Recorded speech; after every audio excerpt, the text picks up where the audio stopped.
For all those who appreciate the work that we're doing here on Standing for Truth, please hit that subscribe button because we are just getting started.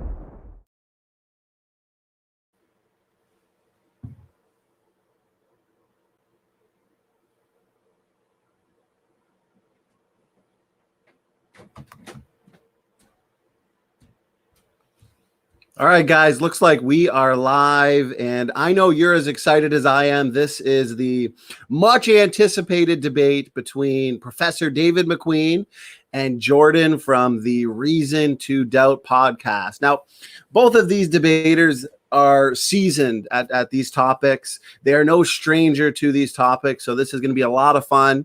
Specifically, what we're debating tonight is whether or not there's evidence for accelerated nuclear decay. So this is going to be a lot of fun. We're not going to waste any time. We're going to kind of get right into it. I do want to cover the format real quick, though. We are going to be doing 10-minute openings. We're going to be starting with Professor Mcqueen, as he is in the affirmative position tonight, followed by a cordial, professional, free-flowing discussion. And we're going to have an audience Q&A. So please make sure you're tagging me with your questions at Standing for Truth. That way I don't miss your questions, and we'll have a good Q&A. But before we get into the opening statements, let's start by breaking the ice, as we always do. Some brief introductions from the debaters, who they are, maybe what they're doing over at either their podcast or channel or ministry, just a little bit about them. Why don't we start with Professor Mcqueen? Thank you so much for being here. You are on mute. Just make sure you unmute yourself, and a little bit about yourself and a brief introduction, Professor Mcqueen. Okay, good. Jordan, it's good to see you and chat with you.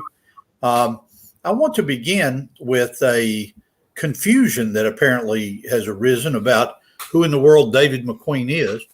I have listened to some of Erica's comments. I call her Miss Gibbon as her screen name. And she has some information about me that's actually incorrect. If you go from Scotland to Canada to North Carolina, there are probably 1,000 David McQueens that have lived since World War II. And she has gone online to try to find out who I am. And she thinks that I'm an engineer or something. So I wanted to begin by commenting that I got my undergraduate degree in geology from the University of Tennessee in 1974. And then I got a master's in geology from the University of Michigan in 1979. So if Erica's watching, do try to find the right David Mcqueen if you're going to criticize me. I have enjoyed studying geology. I got my first job with the United States Geological Survey when I was actually in high school. I started out at the bottom rung and was part of the United States Geological Survey off and on from my high school days, 1969, 70, all the way up to 1981. Erica, if you'll send to Standing for Truth in private, and Jordan, if you'll send to him in private, I want to give the two of you an autographed copy of my book, the mineral book, which contains part of the evidence that we're going to be discussing tonight. And you can pass your mailing addresses on to Standing for Truth, and he'll pass them on to me. I've enjoyed the discussion that we have dealt with. As you'll see, a lot of my debate points tonight come from my working with Dr. Bob Gentry at Oak Ridge National Labs back in the mid-70s, 1973 to about 1975. And so that is my background in both geology and also, as you'll see, when it comes to physics and nuclear physics, that gave me a background to be able to argue very clearly, I hope, for accelerated nuclear decay. Okay, Jordan, that's enough for me. Well, thank you very much for the offer of your book. That's super generous. I'll definitely pass that along, and maybe me and my buddy McComb will maybe we can hit some pieces of it on the podcast. So, like SFT mentioned, I run a skepticism podcast called Reason to Doubt, and we talk about everything from religion to conspiracy theories. I think we try to have a good time. In terms of my qualifications, I am a mechanical and nuclear engineer. I have a bachelor's degree in that topic, and I work currently in the nuclear industry. So rather than going, so I've been on this channel quite a bit. So most people probably are familiar with who I am. So I've seen you go on a couple times, and every time you started with a joke. So I thought I'd start with a nuclear joke. So two atoms are walking through a park. One suddenly stops and says, "Wait, I think I've lost an electron." The other one says, "Are you sure?" The first one says, "Yeah, I'm positive." And I too have one, a neutron, a proton, and an electron walk into a bar, and the neutron just stands around. The electron is immediately grabbed by the bouncer and thrown out because he's so negative. And so the proton walks up to the bar and says, "I would like a cherry Coke." And the bartender says, "Really? Are you sure?" He says, "I'm positive." I like it. Right there. Those are 2 10 out of 10 jokes. So that's a good place to start the debate. Already people in the chat are saying love these jokes. So laughter is the best medicine, gentlemen. Thank you for those introductions. Well said. Well said. Why don't we get right into it then? We are starting with Professor McQueen, and I will get your PowerPoint going as well, Professor McQueen, and we can start your timer. Whenever I need it. I'm going to set my timer for 10 minutes here. And I notice that we're 9 minutes into this. And so at 20 minutes, I will stop. Okay. The first issue I think that we need to come to is to ask the question. I won't need the slides for a minute, so you can go back to this screen, Standing for Truth.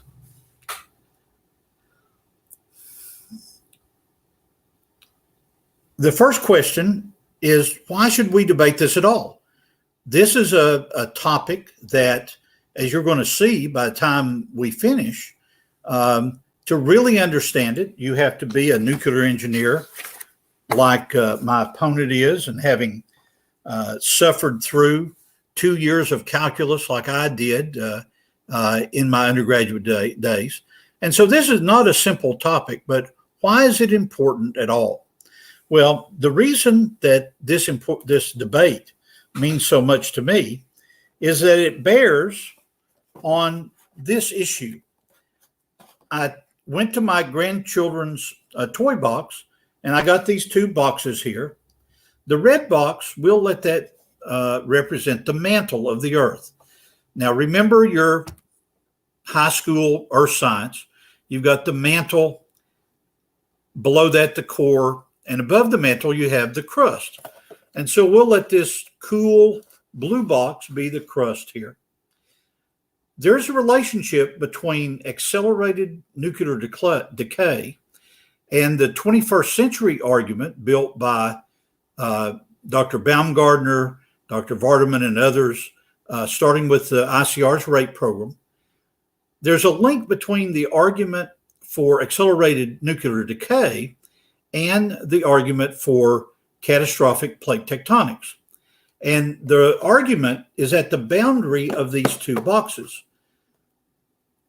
If you go measure the rate of lava coming up at the mid-ocean ridge, you end up with a number that's a few centimeters of movement per year.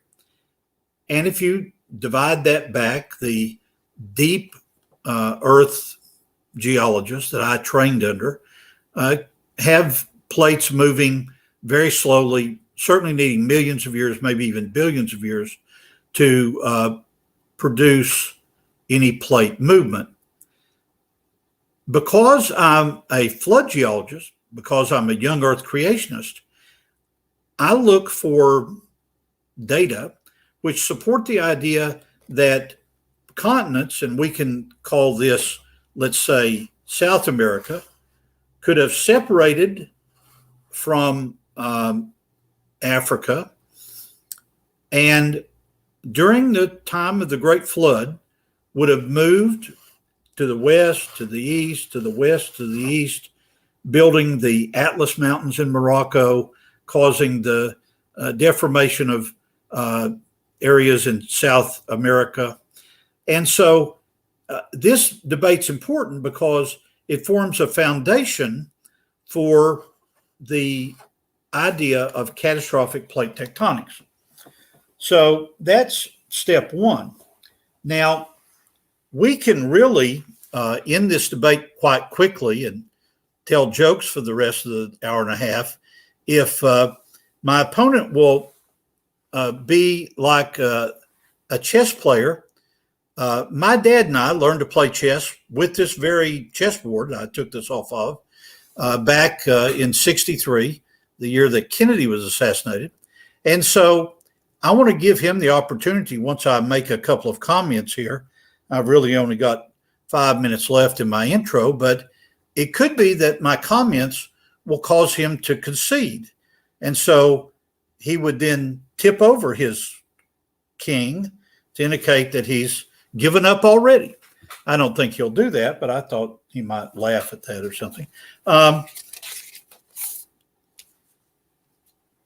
This is what I think should cause my opponent just to quit. Element 120 is called a giant halo.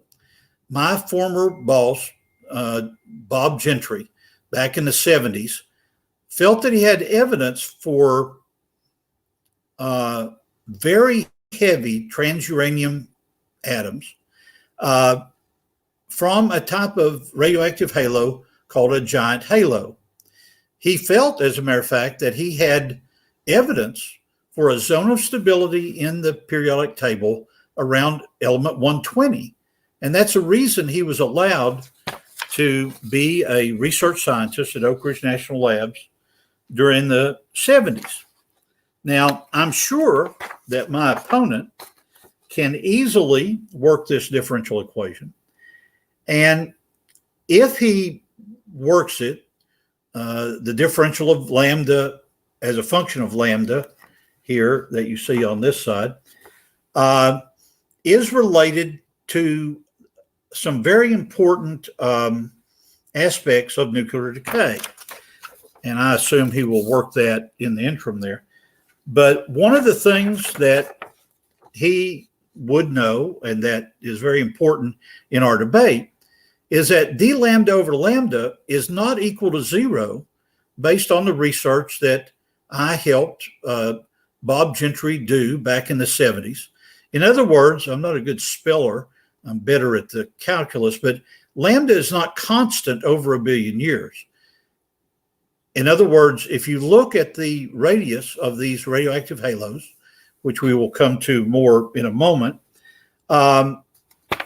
their radius is not constant. I measured it myself through the microscope back in the old days. And that means that the radioactive decay rate has not been constant. We will come in one of the rebuttal times to a particular type of radioactive halo that's called a polonium halo with a half-life of 3 minutes. That's got some real implications about this argument. But let's make sure we're clear on the basics of the argument here. A radioactive halo is a zone of discoloration in a rock. As a mineralogist, I was taught to call it a pleochroic halo, but it's called a radioactive halo by Bob Gentry. And the data about the pleochroic halos goes back actually to 1907 from a scientist named Joly. And it runs basically this way.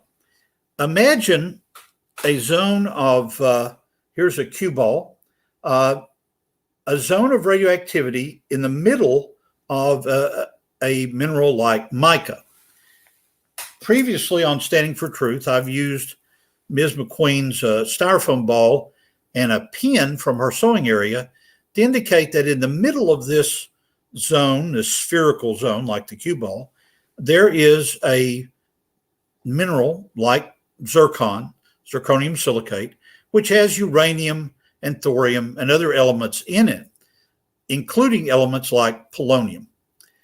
And so alpha particle decay emanates from that red dot. Okay, so you have a uranium halo illustrated by the cue ball here.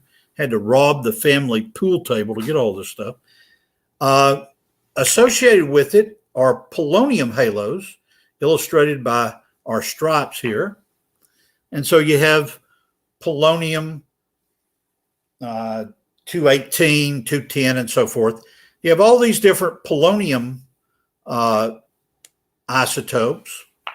But what is going to put my opponent behind the 8 ball as this debate goes on? You're going to end up behind the 8. That's upside down. Behind the 8 ball here. You're going to end up behind the 8 ball because of two things.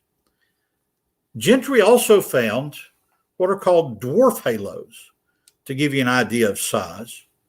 But what bears most on what we're talking about is the volleyball size giant halo. This is an indication of a very rapid radioactive decay in the past, and is the focus of one of my debate points toward my opponent here. And I see that my 10-minute introduction is over. And so we'll start with that. My friend, I suppose you don't want to concede the chess game right now, do you? No, but you have 2 more minutes because we have a 12-minute opening. So if you want to keep going. Oh, okay. Well, I'll keep going on it then. How should you imagine this issue of alpha particle decay? In the center of these minerals, bitype mica, fluorite, Bob Gentry would have me come into the lab and imagine the red dot in the very center of this sphere. It's a spherical zone of alpha particle decay. He would have me come in under the microscope back in 73, 74, and I would use an abrasive to sand down to get a elliptical, not elliptical, a section through this halo that would be the true diameter. Let's go now to my PowerPoints, and I think that I can show the beginning of it. I'll use it again, Standing for Truth, but I might as well show a couple of things from that.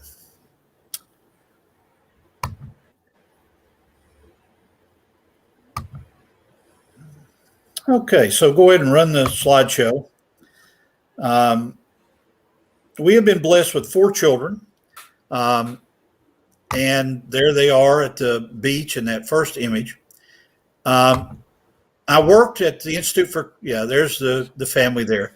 So it's important for my children, my grandchildren, to understand that there is objective scientific evidence for not only a young Earth, but also for this idea of accelerated radioactive decay. Next.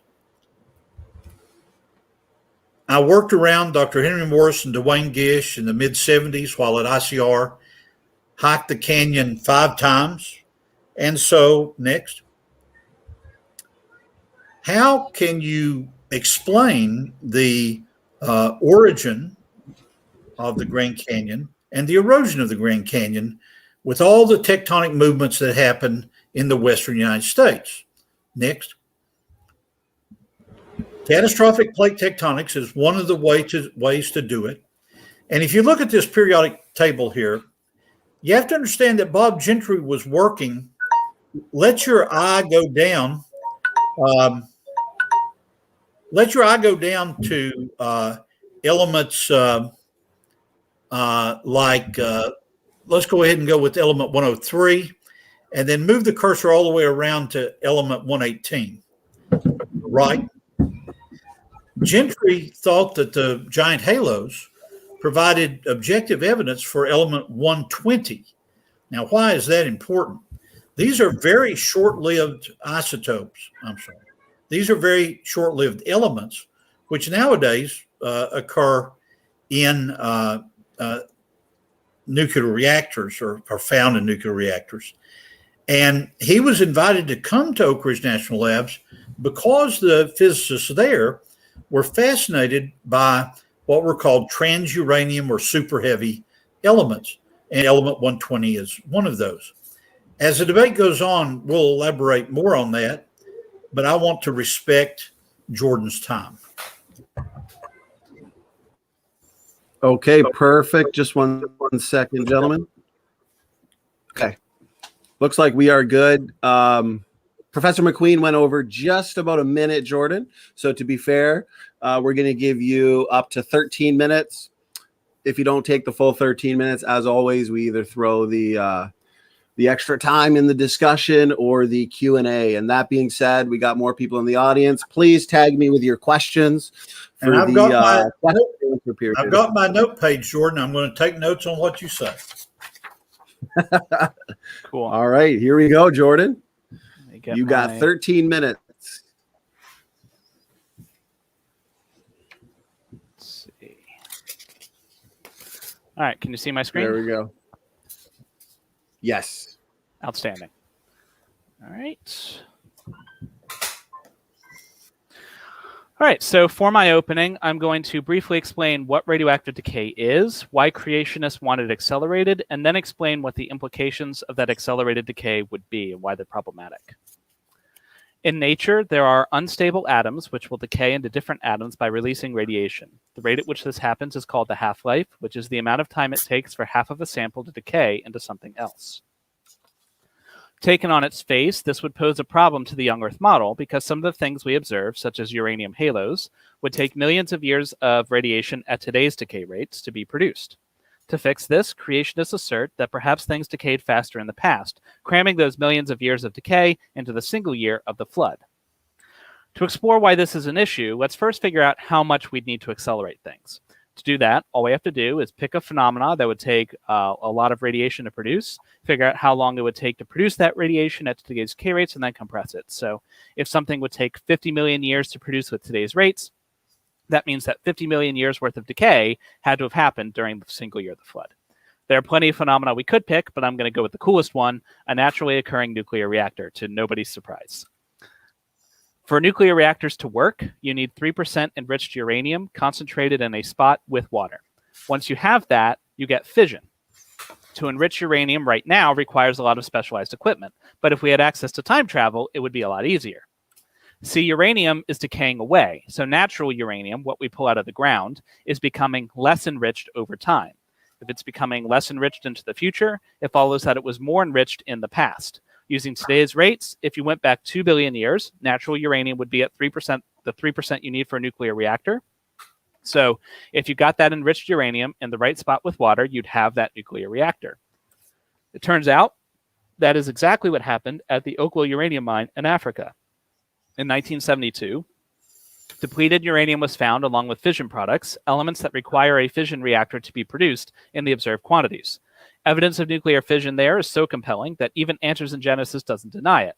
Working for the RATE project, Chaffin called it an inescapable conclusion on page 538 of their Volume 2 report. So we have a phenomena that requires 2 billion years worth of decay at today's rates to produce. So that means the creationists need to accelerate decay. They need to shorten the half-life sufficiently to cram that 2 billion years into 1 year. Now that poses a problem. When you shorten the half-life of a radioisotope, you necessarily make it more radioactive. That leads to two serious and related problems, which I will call the heat problem and the radiation problem. We'll start with the heat problem. Whenever an atom decays, it releases energy, i.e. heat. This is happening right now beneath the crust, under your feet. Currently, the radioactive decay of uranium-238, thorium-232, and potassium-40 releases about 24 terawatts of heat energy. Now, creationists are cramming 2 billion years worth of decay into a single year, which means 2 billion years worth of heat has to be gotten rid of. In some, that comes out to 1.5 times 10 to the 30th joules.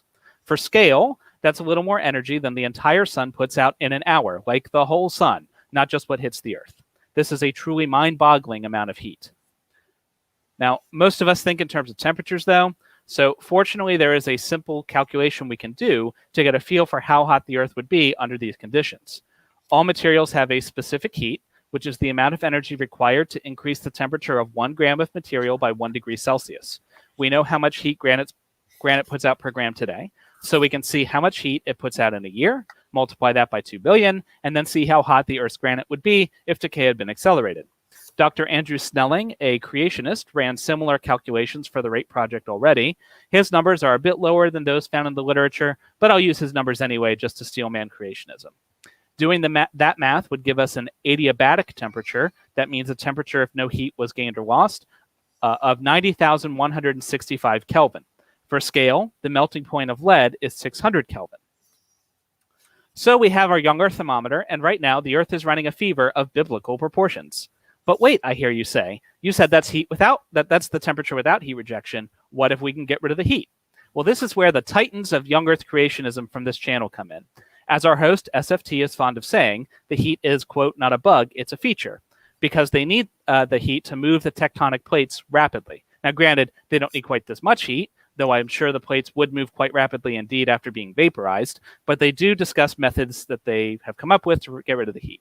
Now, I've watched several videos on this channel attempting to address this question, and typically those involved will freely admit that they don't know for sure what the answer is, which I can respect. It's always good to admit what we don't know. Instead, they'll say that they have a few plausible mechanisms to get rid of the heat, and that some combination of these mechanisms, and perhaps a few more they don't know yet, would suffice. And that is a fair answer, even if they don't know for sure what did it. If they had some solid, plausible explanations that got rid of a good length of line and share the heat, then maybe the heat problem is surmountable with some more research. So let's check these methods out. SFT's favorite method, he says, is the hypercane, which are exceptionally powerful hurricanes driven by the warmer waters of the flood. So we'll go with that one. Here is how a hurricane rejects heat. The hurricane draws up warm water vapor from the ocean. That vapor condenses to a liquid before falling as rain, and it has to lose heat in that process. That's called the latent heat of condensation. This heat is rejected upwards from the top of the hurricane. We'll ignore the atmosphere. It goes in the atmosphere, but we'll just say it goes straight to space. This means that calculating the heat rejection from a hurricane is surprisingly straightforward. All we have to do is find out how much rain the storm dropped over its area and for how long, multiply that by the latent heat of condensation, and that gives us the heat it rejected. So let's do it. All I have to do is fill out these variables and we'll be done. First up, the amount of rainfall. According to the NOAA, that's the government agency that tracks hurricanes, your average hurricane drops 1.5 centimeters of rain per day over its area. The Institute for Creation Research says that hypercanes drop 10 times more rainfall than a hurricane. So let's give our hypercanes 50 times more water than a normal hurricane, a mega hypercane, if you will. Next, the area of the storm. Now, I'm not sure what the area is. Estimates vary, but I can tell you what it definitely was not more than the entire surface of the Earth. So we are going to go wall-to-wall hypercanes. Finally, the duration of the storm. According to Genesis, there was heavy rain for 40 days, light rain for 150 days, then no rain for the remaining part of the year as things dried out. Now, we could say the heavy rains are hypercanes, but maybe the light rains are hypercanes too. I mean, light is a relative term, but let's just cut straight to the chase. We're going to go year-long hypercanes 24/7, 365. Can't get more than that. So plugging all those numbers in, we get a total heat dissipation from the hypercanes, and it is a lot of heat.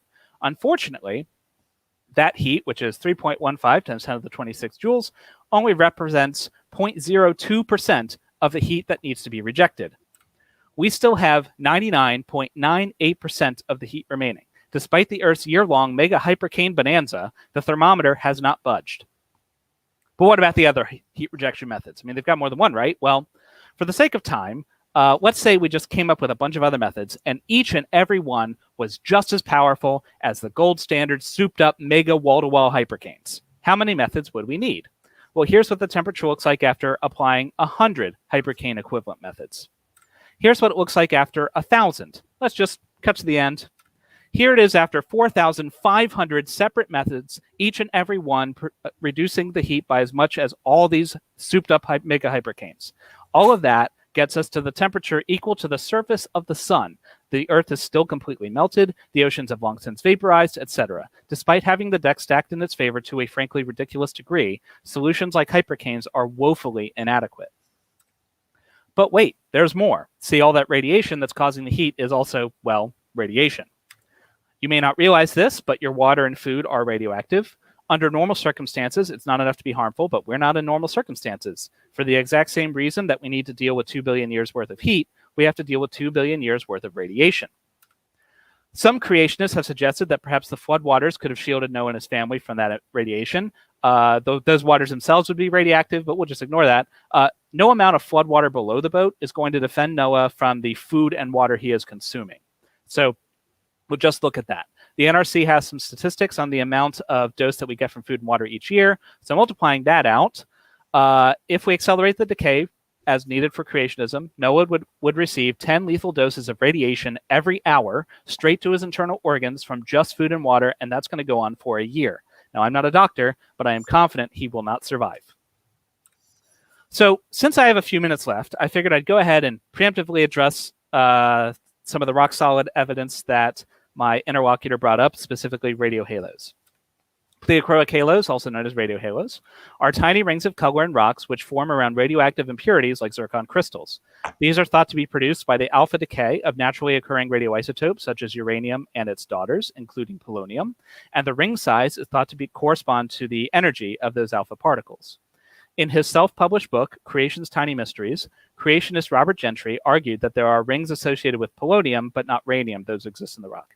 He said that uranium didn't move through the granite enough to spread this polonium around, and therefore the polonium had to be there when God made the granite. It had to be there when God said, let there be. So it's important to note that at least in this book, Gentry does not use halos to argue for accelerated decay.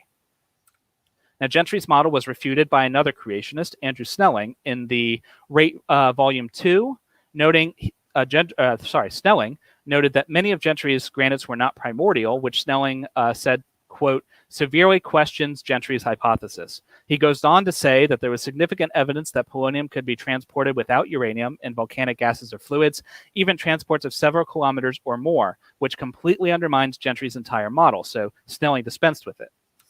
Now, Snelling had his own model. Unlike Gentry, Snelling does say that radiohalos are evidence of accelerated decay, but not for the reasons you might think.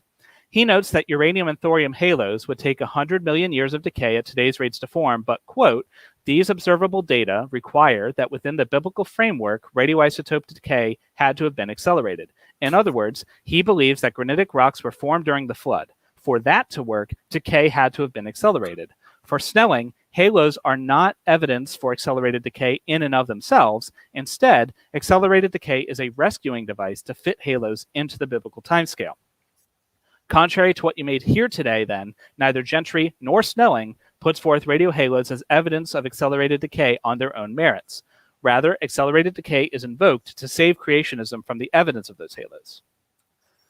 So in sum, accelerated decay is not proposed by Gentry. It is proposed by Snelling as a rescuing device, but that device avoids one problem by creating many others. It would lead to temperatures on Earth hotter than the surface of the sun, producing levels of heat that even year-long mega hypercanes over the entire Earth cannot solve. Also, Noah would have been killed in under 10 minutes from acute radiation poisoning.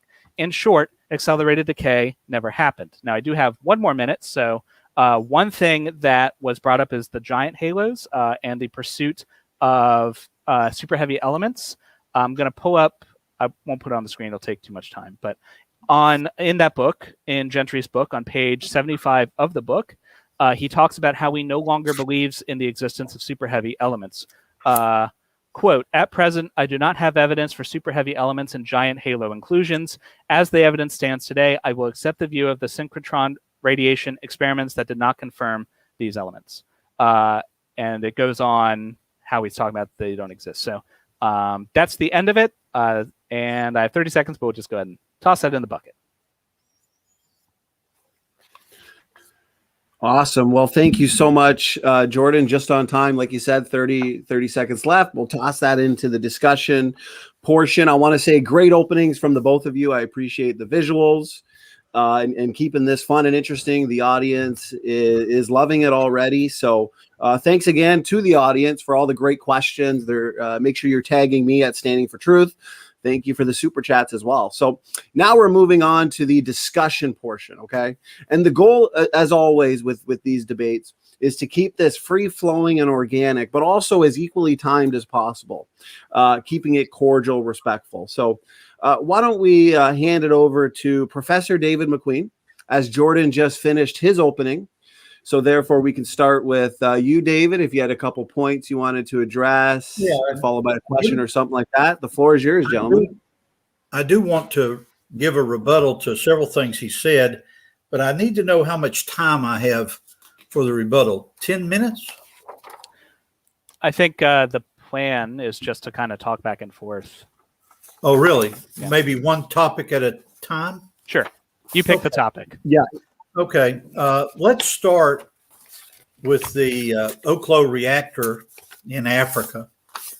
And let me critique what you said there. The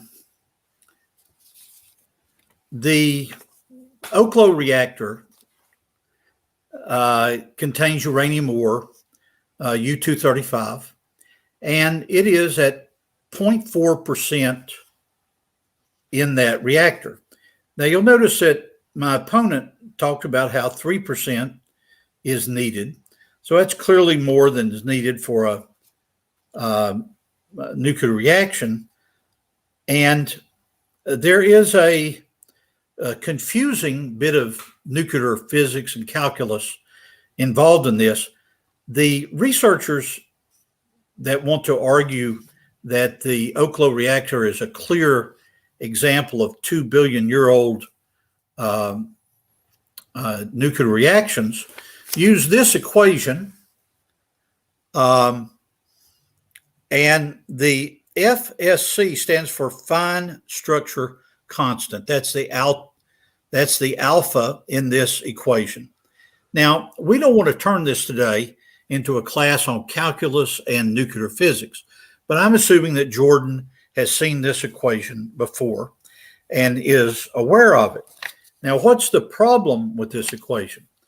Well, the problem with the equation is twofold. As you'll see in a moment, well, we want to do a back and forth here. So let me stick to the Africa. So step one is I have a problem with this equation, and I'm curious to know if you have seen this in the literature. But my problems go beyond that. When you look at the mineralogy of this part of Africa in this particular Oklo area, it turns out that there are minerals containing boron and vanadium. Now, why in the world would that apply to this argument we're in the middle of? Well, it turns out that boron and vanadium are two elements that absorb the decay products from fission reactions. And so if you actually look at the mineralogy of the deposit, it turns out there's no evidence of any reaction at all. In other words, there would be no reaction because these two elements, boron and vanadium, would absorb that. So just to be clear, you're saying that the existence of the two neutron poisons, boron and the other one, vanadium, they would preclude a nuclear reaction by their presence. Is that what you're saying? Yeah, that's it. That's exactly the thinking I've seen among not only creationists, but also there have been numerous conferences in this part of Africa where deep time physicists have come and others have looked at it, and they have recognized that there are some problems with this, and part of it can be explained by the 8-ball that I'm trying to put my opponent behind here. For a nuclear reaction to happen, for there to be a nuclear reactor, it has to have a certain three-dimensional geometry. The uranium deposits there in Africa are in Precambrian rocks without fossils, probably dating from the creation week in my view. And they have a rather flat geometry. Here's my copy of Gentry's book that he was talking about. They have a very flat geometry that would probably preclude what we would understand to be the correct geometry for a fission reaction. What do you think about that, Jordan? So a few things. You can have a sustained nuclear fission reaction in the presence of neutron poisons. It happens every day at the reactor that I work at, or well, that my company runs. What that would mean? So just so people, in case people don't know how a nuclear reactor works, you have fissile material like uranium-235, and it'll be embedded in fissionable material, which is uranium-238. And because uranium spontaneously fissions occasionally, it spits out neutrons. So those neutrons need to be slowed down by the presence of water in order to fission well. So when a slow neutron hits uranium-235, it will usually fission. That spits out 2 more neutrons. So you have more neutrons than you started with. Those go and hit more uranium, and so on. In order for that chain reaction to work, you have to have a lot of elements together. One of them is sufficient enrichment. One of them is correct geometry. But at the end of the day, if each generation of neutrons is equal to or greater than the generation before, you would be critical or supercritical, meaning that the reaction will continue to sustain itself. So if there were neutron poisons, such as boron, present, what that would mean is you would need a higher enrichment or better design or better, more beneficial core geometry, but it doesn't preclude sustained nuclear fission. In fact, if anything, if you're telling me that there were the presence of neutron poisons there, that would make the problem worse for young Earth creation, because all it would mean is you'd have to have a longer time to enrich the uranium, which compresses even more heat together. So it's worse than you started with. Well, let me respond to that. And those of you in the audience standing for truth, I want to encourage you to study this issue, because between now and Christmas, Jordan may convince me of his viewpoint when I go back and check some of these equations. But he is not going to be convinced in 2 hours, and I won't. But there are many of you that are 20 and 30 years old that are working as nuclear physicists or as scientists that can study these issues. So I would argue that Jordan is trivializing this issue of the geometry in Africa of the Oklo. It simply doesn't have the geometry of that's ordinary. False. Say it again. It's not the case that you cannot have a sustained nuclear fission with a different geometry other than the circular sphere. It is true that the sphere would be ideal. That'd be ideal. That would be perfect, right? Because fewer neutrons would escape, because you'd have uranium in every direction. So that's why it would be best. Okay. But current cores aren't created with a spherical geometry. They're usually more cylindrical. I personally have designed cores for school that weren't spherical in geometry. So it's not like having a flat geometry means you can't have fission. Right. Well, that's a good point. And I would encourage those of you in the broader audience to look up this issue of boron and vanadium minerals and about Africa. But let's not lose an important point here. The argument that Jordan has presented about the heat problem in accelerated radioactive decay and flood geology, that's a legitimate problem. The idea of transferring terawatts of energy in the time of creation and the flood is a legitimate problem. In the day from 83 to 87, when I worked for the Institute for Creation Research, the late Dr. Henry Morris would always teach us. He said, listen, when you go out and talk to the Jordans of the world, you have to realize that we're the Institute for Creation Research, not the Institute for Creation Answers. And so there is legitimate additional research that needs to be done on the heat problem. But let me comment about a couple of holes in Jordan's argument. A lot of his calculations dealing with the flood and the idea of tornadic and hurricane level activity dealing with some of these heat problems is focused on the year-long flood. Things like the Oklo reactor in Precambrian rocks would push it back to the creation week. So I don't think he's properly thought through that difference between creation and the time of the flood. But I will comment about this. In the 1980s, Dr. Larry Vardaman, who headed up the rate program in those days, Dr. Larry Vardaman felt that we had a legitimate and good model for a vapor canopy around the Earth that collapsed during that first 40-day period and produced a tremendous amount of rain.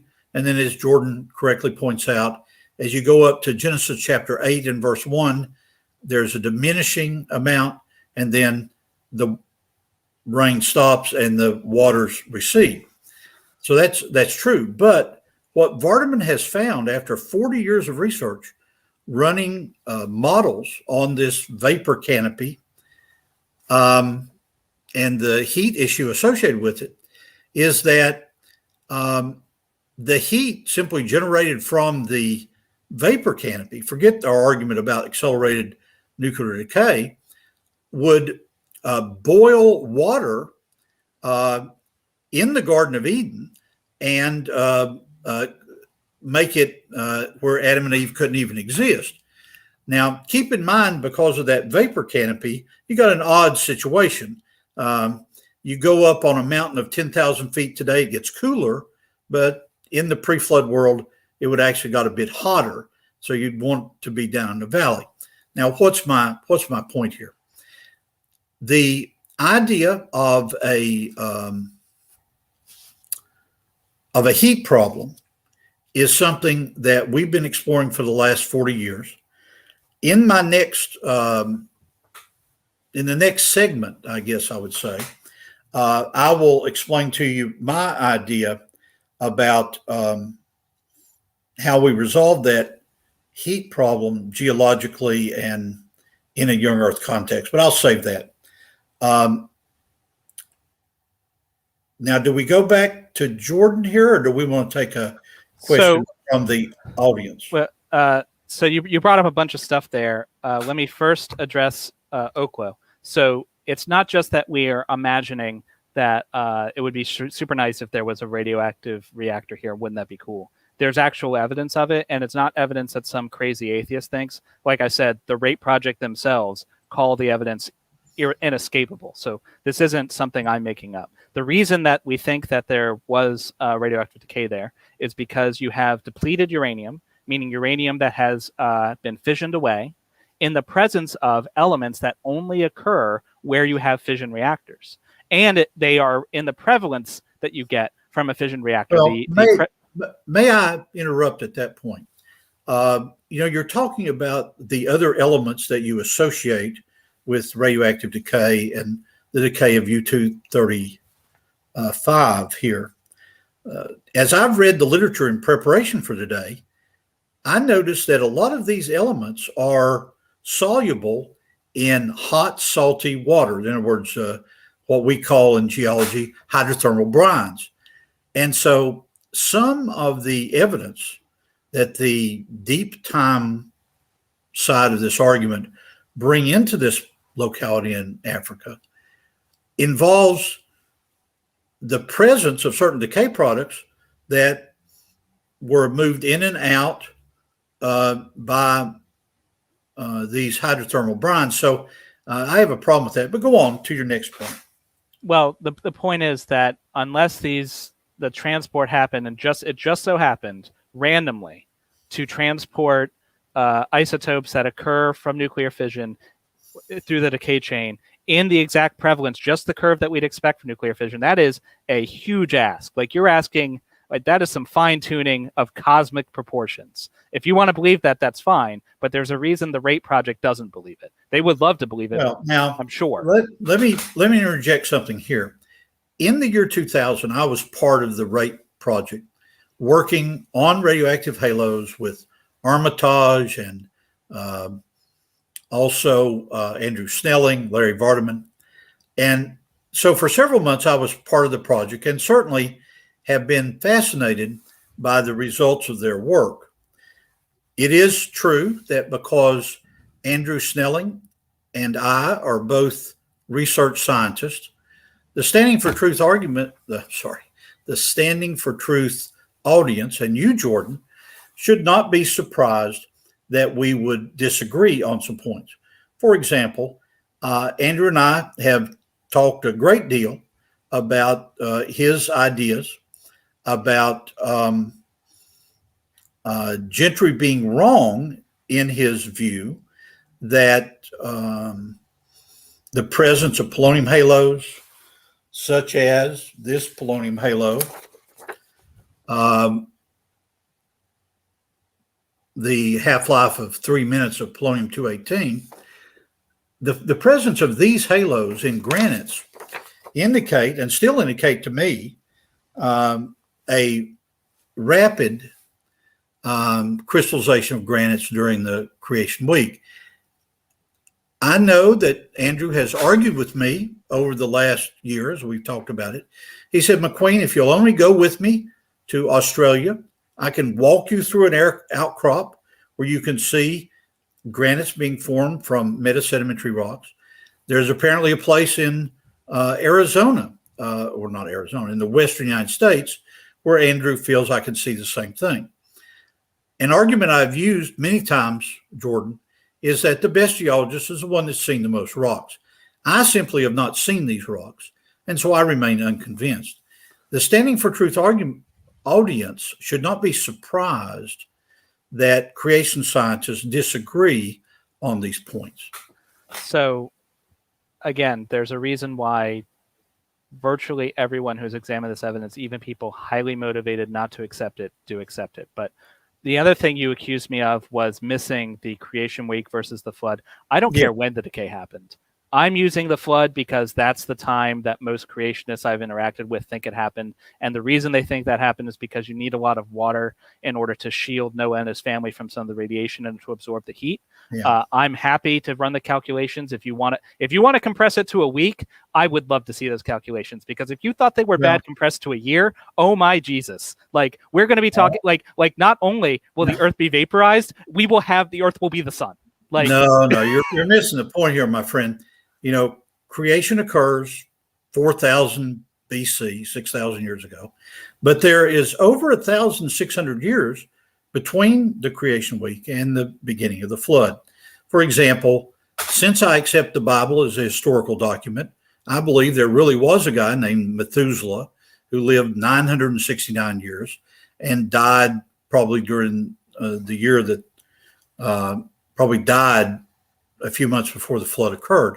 So you've got over 1,000 years to add to your equation. So it's not a week and it's not a year. Okay. It's hundreds, it's centuries. So if you're going to compress 2 billion years worth of decay into 1,000 years, then that's still 2 billion years worth of heat you need to get rid of. And now, because you're saying, well, it's not the flood year, now it's all these other years. Okay, well, the whole reason that the flood was attractive is because you've got catastrophic things shooting off into space and hypercanes and all this other stuff to get rid of the heat. Okay, well, if you want to just shelve all that, fine. That's even worse. Now supposedly you're trying to convince me that Methuselah has lived for 1,000 years on an Earth that's hotter than the sun. Like, how did nobody notice? Yeah. Now, obviously, you've proposed what in logic would be called a red herring. Since we know it's true that all those people before the flood lived, obviously the temperature of the earth was not that of the sun. So now let's walk this back a little bit. Now, to do that, Standing for Truth, put up my PowerPoint presentation and let me finish that up so that Jordan can understand the viewpoint that I've come to about the radioactive halos. And we've got to go back to the giant halos, but one thing at a time. We'll step through this quickly here because we're coming up on the 1 hour break. Okay, go to the next slide, please. Okay, these are the same halos that Gentry talked about in his book, and they're depicted on the back here. By counting the rings, you can tell whether it's a uranium halo or a thorium halo, because that gives you the different radioactive, the diameters of those rings are related to whether it's polonium decaying or uranium. Next slide. Now, here is an image of what are called the dwarf halos. These are the ones that I represented by the marble a few minutes ago. We'll save those for another day. They have some real interest and implications about decay rate. Next. But this is what we want to go to. Gentry showed me in the 70s, and he himself was captivated by these giant halos. The diameter of that outer ring on the giant halo is much larger than for the uranium halos that I depicted earlier. Now, why is that important? That the size of that ring is indicative of super heavy elements. And remember that one of my challenges to Jordan is to explain to me, let me find my graphic here. I want him to explain to me element 120. Now you can go online and learn about some of the work that's been done on element 120, but Gentry believed that this giant halo was evidence of a very rapid decay of transuranium elements, which I believe helps the argument for accelerated nuclear decay because the amount of energy that this puts off. Next.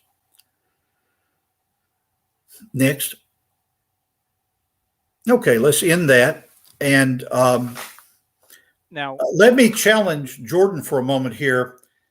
In your study of this whole element 120 and the whole argument of giant radioactive halos,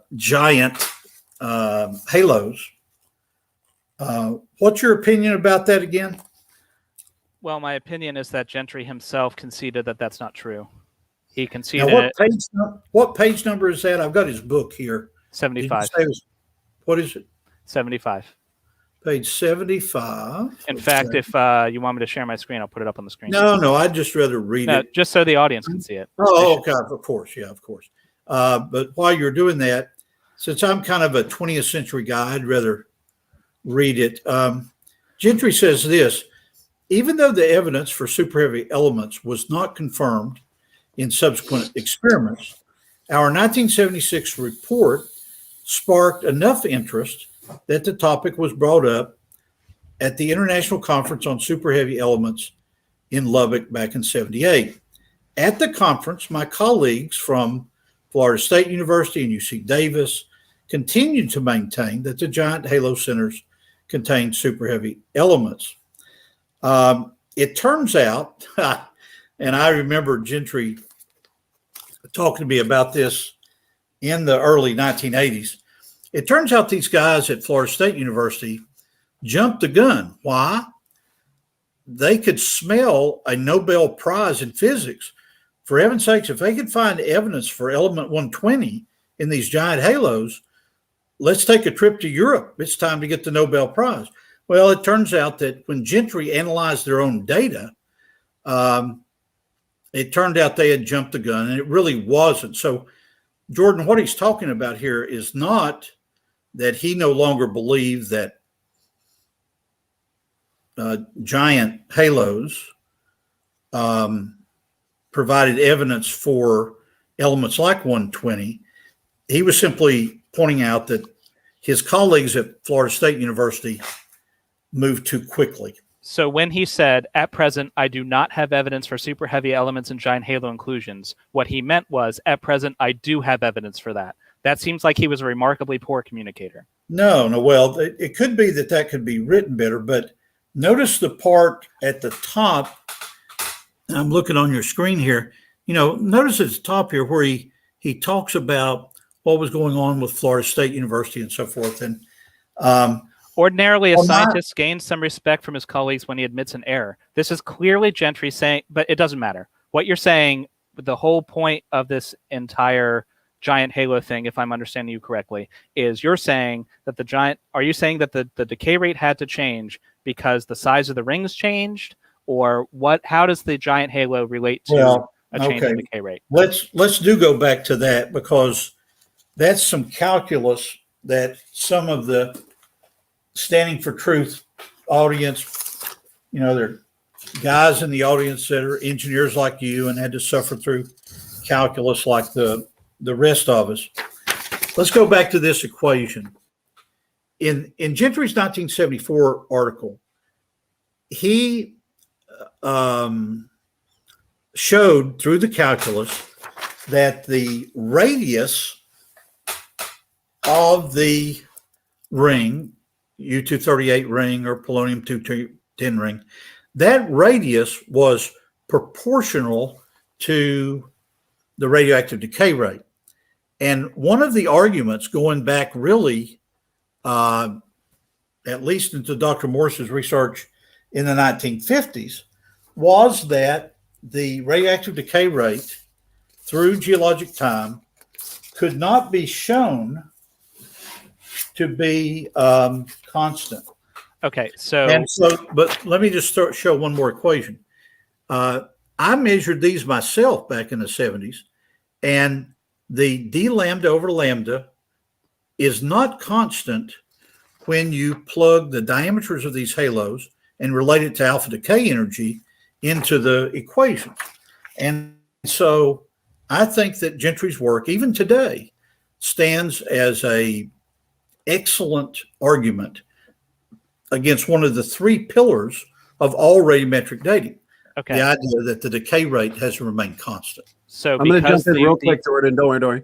I'm just going to jump in real quick. I want to give Jordan as much time as you need to respond. No rush. Let's keep this equally timed. And then we're going to go into a short break, as we agreed upon, after the hour mark. And then we'll come back and finish off the discussion with also some concluding statements. So you guys both feel like you're getting ample time to address each other's points, and then a Q&A. So Jordan, go ahead, take as much time as you need. Okay, so just to be clear, you're saying that the lambda is changing because that the size of the rings is changing. Is that correct? Exactly. That's exactly right. So unfortunately, Gentry disagrees with you, or at least he does in this book. You knew him personally, so maybe he told you something different off the record. I can't say. All I can look at is the book and the things he's actually published. Hold on, man. Dude, okay. I've been extremely patient, haven't interrupted you once. I'd like the same respect. Okay, very well. Okay. Go ahead, so go ahead. What Gentry says in the book that you cited and the papers that he published, he says specifically in 1974, the paper that you were just talking about, while the differences between the sizes of the various rings, I'm paraphrasing a little bit for time, but it's on page 241 of the book if you'd want to check me. Therefore, while there are differences between the sizes of the various bands, lambda that could be interpreted in terms of an actual change in lambda, the decay rate, such differences more likely arise from a combination of dose and reversal effects. In that same one in note 16, he says it's impossible to establish a change in lambda. Later in 1984, which is page 272 of the book, he says he's responding to people who are talking about change in decay rates. He says, even though most of Jolie's measurements of uranium and thorium halos showed their radii were about the sizes expected from alpha decay, Jolie claimed there were slight discrepancies, which raised questions about the decay rate. His results were not confirmed. And then he says that he himself went to check, and he didn't confirm Jolie's observations either. There are several times in the paper where Gentry himself says that the ring sizes were constant enough that you couldn't say something about radioactive decay. Further, other people, and I'm trying to quote only creationists as much as I can because they are motivated to not agree with me. In the rate volume 2, page 540, Chaffin relies on Gentry, specifically talking about the constancy of halo radii. So, I mean, maybe Gentry told you something different. All I know is the source that you're using. And secondly, the equation you're giving, this isn't like Gentry had some long drawn out proof of this. That was one thing he asserted in note 16 of that paper. He just said, this is fact. Now, maybe it is fact. I'm not saying it's not. I'm just saying it's not like that paper like went into depth breaking it down. I couldn't find anywhere where he did break it down. Are you saying his calculus is wrong? I am saying that his calculus was a bald assertion in a paper. I don't know if it's wrong. I couldn't find anywhere where he worked it out. It also doesn't matter because the entire premise of your argument relies on the radiuses of the radii changing, and Gentry and Snelling and Chafin and everyone else all say that they didn't change. In fact, the entire argument is based on that. Now, again, maybe you disagree. I'm just telling you what Gentry said. Break time? I'm not going to respond until Standing for Truth allows me to respond. It's up to you, gentlemen. I think there has kind of now made it equally timed for this first hour, but I definitely don't want to stop it in the middle of that. But what we can do, we can either go to our break for 5 minutes, come back and allow Professor McQueen to respond to that, continue the discussion before we get into a Q&A, or we can continue this for another couple minutes before break. It's totally up to you guys. How would you like to do that? Give me a minute here, because I'm sure that when I read a certain sentence from Gentry's book, that Jordan in the 5-minute break, when I stand up and stretch, I'm sure he'll change his mind. So I'm convinced of these things. Okay, go ahead. We'll simply choose to disagree about footnote 16 in the 1974 book, but I mean 1974 article. But let me read Gentry's concluding sentence of the paper, and I'll skip some things again for time. The X-ray data in Figure 3C is the X-ray data are unambiguous and should remove any doubt that previously reported lead 206-207 ratios are actually lead isotope rate ratios, and in fact represent a new type of lead derived specifically from polonium alpha decay. And so then he goes down and he says this. He said, if you look at all this data from the polonium halos, the question is, can they be explained by presently accepted cosmological and geological concepts relating to the origin and development of the Earth? Now, the Standing for Truth audience needs to understand that this was a peer-reviewed paper in Science, and Gentry was able to question geologic time in the way that he wrote that sentence. And so it's not David McQueen saying I had some private conversation with Bob Gentry in 1974 or 5 or something.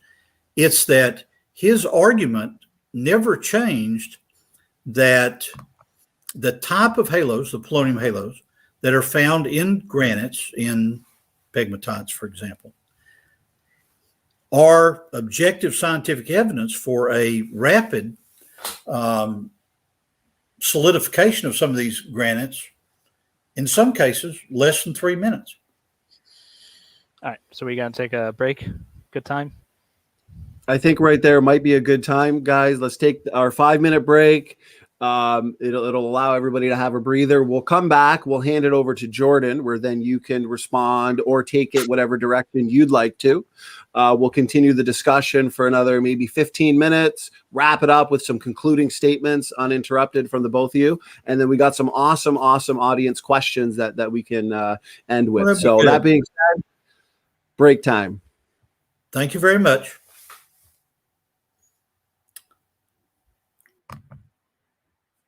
Okay, guys, so this is going to be the intermission, I guess you can call it. And it'll be about 5 minutes. Take this time if you'd like to. You can tag me with your questions, but I will say between the super chats and the questions that we already have, a lot of them are quite technical. So it's probably going to be difficult to get through even all of those questions, but we will do what we can. We're going to be capping this debate at about 2 hours. So we still will have plenty of time for questions and answers. That being said, also a couple reminders. So we've got a lot of shows planned. I think we've got about 8 of them in the upcoming live stream section. If you want to go check that out, keep you guys notified. The next big debate is going to be, Guzman says, old-fashioned intermissions. Yes, brother. Yes. And I'm glad everyone's enjoying this debate. Great discussion so far. The next debate is this Saturday, the 27th. Okay. So make sure you are here for it. Was Noah's Ark real, with Dr. Ron Garrett and Nephilim Free? That's going to be a lot of fun. And then on the 31st, we've got a debate on slavery between Praise I Am and Cygnus Eustis. Followed by quite a few debates, actually, we've already got scheduled in April. In April, we're going to be having Joseph Hubbard debating Snake Was Right on the flood and the age of the earth. So that's going to be a lot of fun. And I think that's good for reminders for now, guys. Just a couple minute intermission. Thanks so much again so far for the questions and the super chats. Thanks for the support. You guys are the life and blood. Check out the description box of our videos, where you can find us on Patreon, find Standing for Truth, the Standing for Truth official website. So lots to look forward to, guys. We'll see you in a couple of minutes.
Okay.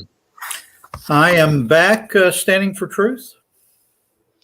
Here we go. I hope Everybody had a good intermission. People in the chat were saying old-fashioned intermissions. I think this is important, especially in a highly technical debate such as this. So what we're going to do, gentlemen, Jordan, I'm on my third cup of coffee.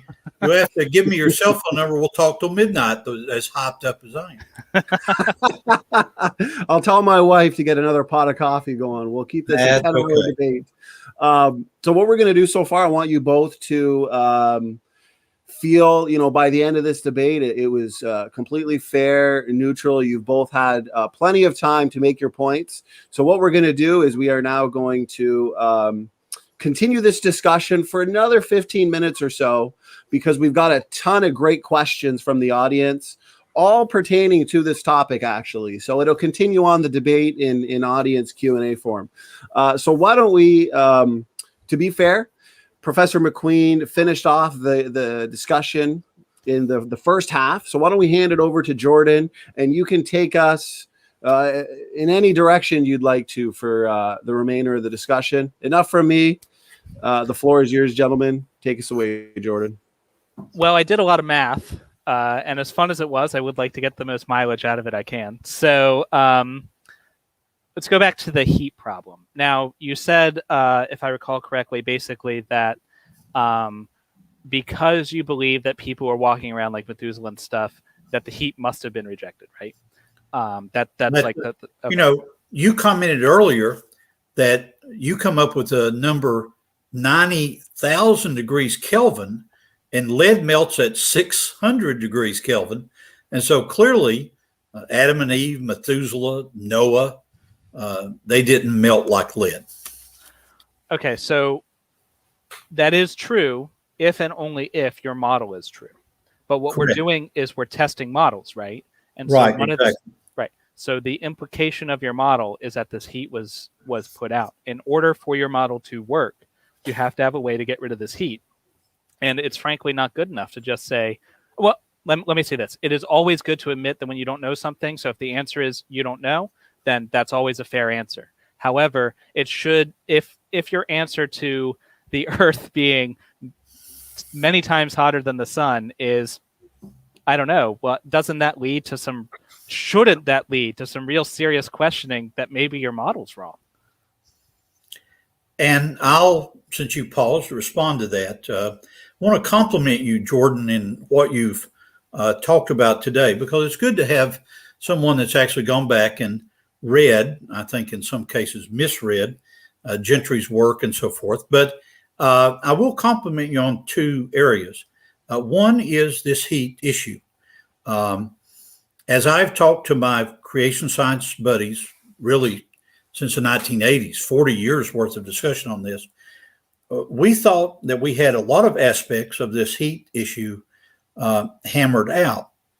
And then Dr. Baumgartner comes along, begins to suggest the idea of catastrophic plate tectonics, and then Dr. Snelling picks up from there. For what it's worth, let me give you 30 seconds worth of my answer about how we dissipate some of this heat. We certainly have in the Bible talked about the fountains of the great deep breaking up. Now that's both water and it's also lava. So let's take for a moment and focus on those lavas that are moving along the Mid-Atlantic Ridge, pushing continents apart, not at 2 centimeters, but moving continents apart hundreds of kilometers and back, and there's tectonic forces hitting again. And we've got some real rapid movement there. So some of that heat goes to this boundary that we spoke about earlier between the cool crust and the mantle underneath. And that allows catastrophic plate tectonics. So I think some of the heat is dissipated in the physics, the rock mechanics of that movement. So that's step one. I have, in the last 10 years, been trained as a OSHA inspector. For those of you in other countries, that's a part of the United States government, occupational safety and health. And I'm sure, Jordan, you deal with the radiation side of that at your work. And so I'm not ignorant of the fact that if I have a a bunch of radioactive bananas and eat them, then I'm going to get a certain number of what in the old days would be called Roentgens. Nowadays, I think Siemens is a word. I'd get some radioactivity in it. And again, the amount of radioactivity that you're suggesting simply can't be true, because Noah and the 7 other people got off the ark and lived to reproduce others. Now, so the heat issue is a legitimate issue, and I think that some of the answer to your suggestion that we're wrong on this comes from structural geology and continental separation, catastrophic plate tectonics. But another issue that we should bring up perhaps another time, maybe we need to have another debate on this, is the issue of miracles in the Bible. I unapologetically say to you that I have seen miracles in my life as I have read the historical accounts of Jesus and his resurrection and so forth. I think there's logical, ample historical evidence for that. Now, having said that, it reminds me of an old joke that when I taught math at different points in my life, you put up an equation like this, and then when it's clear that the young people don't understand how you get to E2, you say, then a miracle occurs and you get E2. So I want to stop short of saying that the answer to every young earth creationist argument is, oh, well, then a miracle occurs. Well, now, having joked about that, I have to go back and say the events of the creation week were unique. The events that brought on the Great Flood were unique. I don't think that every geochemical argument for, let me find my notes here, every geochemical argument about the amount of boron and vanadium in the Oklo reactor requires a miracle. I think these can be worked out geochemically. But I will freely admit that the heat issue that you brought up is a legitimate one. Now, I'm going to go back with what you've said and do some of my own calculations about this 90,000 degrees Kelvin and lead melting at 600 degrees Kelvin. That's a legitimate critique. So if you or anyone else wants my calculations, I'm happy to share them. You can hit me up. You'll have my email address, but the people in the audience can go to the Reason to Doubt Facebook page, and I'll happily post anything you want. So I think it's circular reasoning to say, well, because Methuselah and Noah were fine, it must have been gotten rid of. Like, I mean, I guess if you're just going to just say that as a bare fact, and that no matter what I see, that's going to be a fact, I mean, that's one way to go about it. In my opinion, the more rational way to view the world is, here's the evidence. I have a model. If the model doesn't fit the evidence, then I change my model or I change my mind. And your point is well taken. I would argue about you as a believer in the geologic column and evolution from amoeba to man, that there's a circularity in your argument also.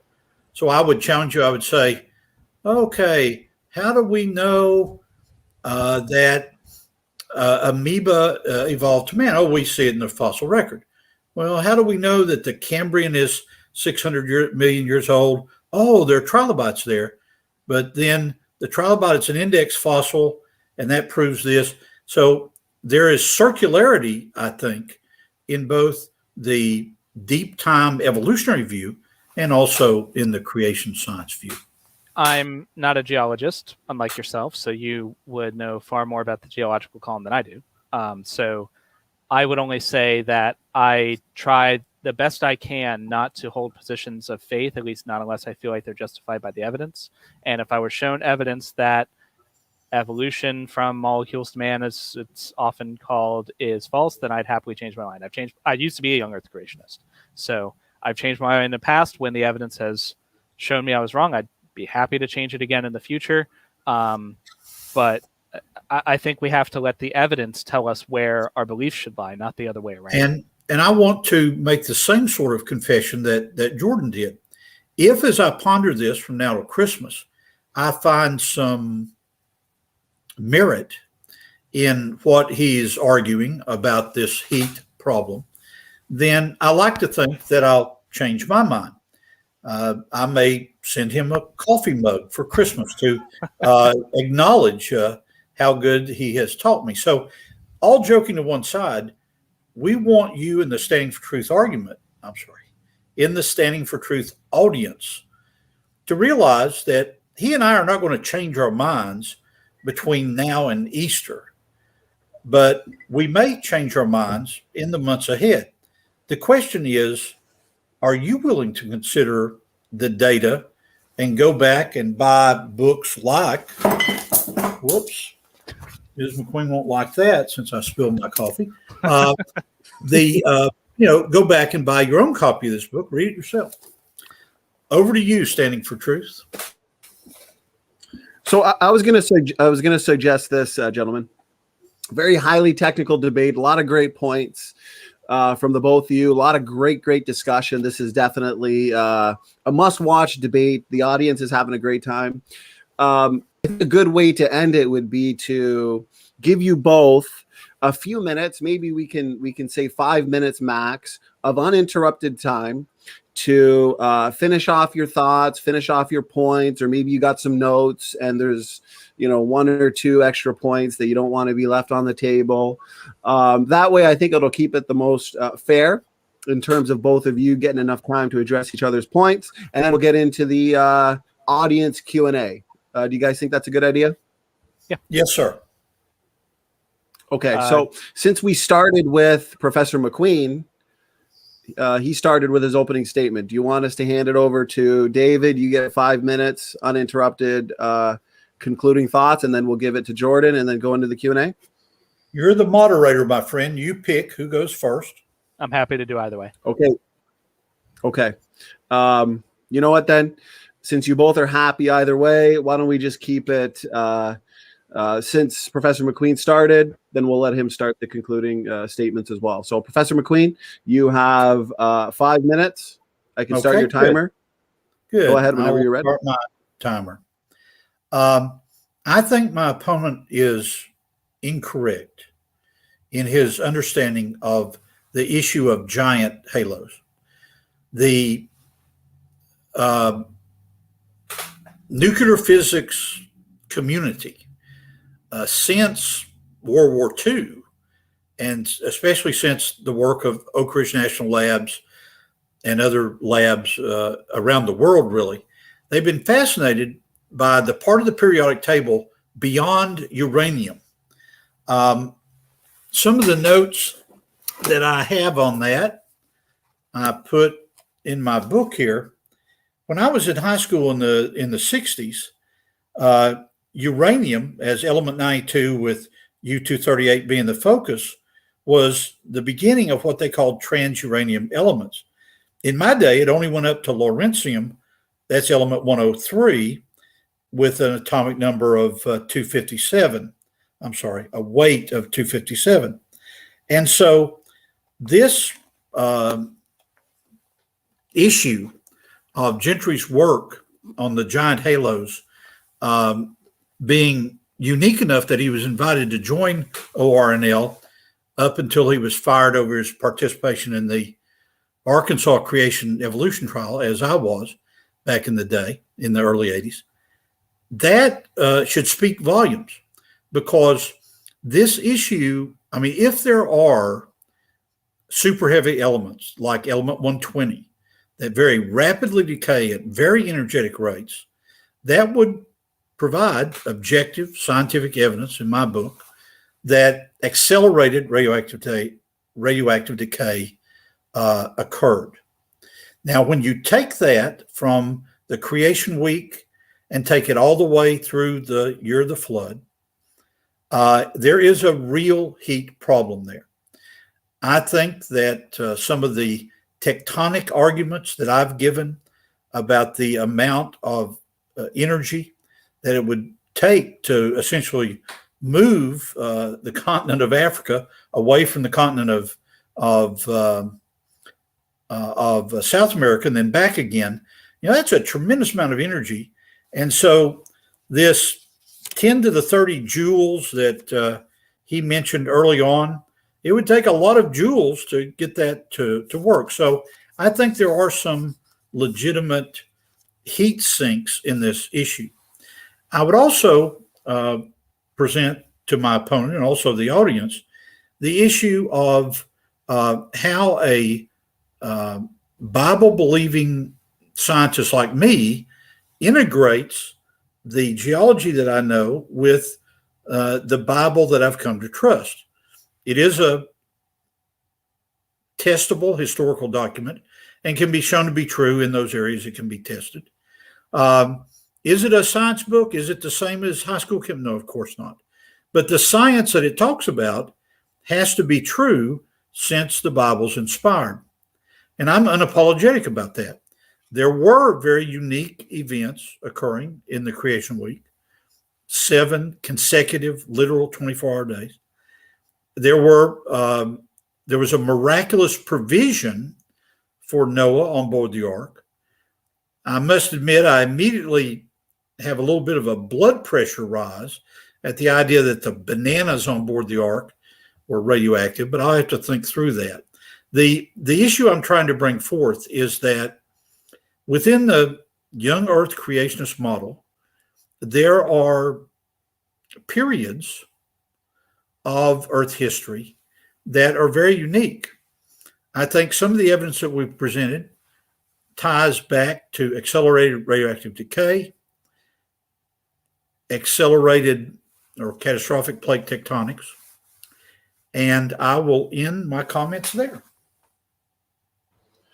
Awesome. Thank you, Professor McQueen, with 30 seconds to spare. So let's pass it on over to Jordan now. I'm going to exit the solo layout here.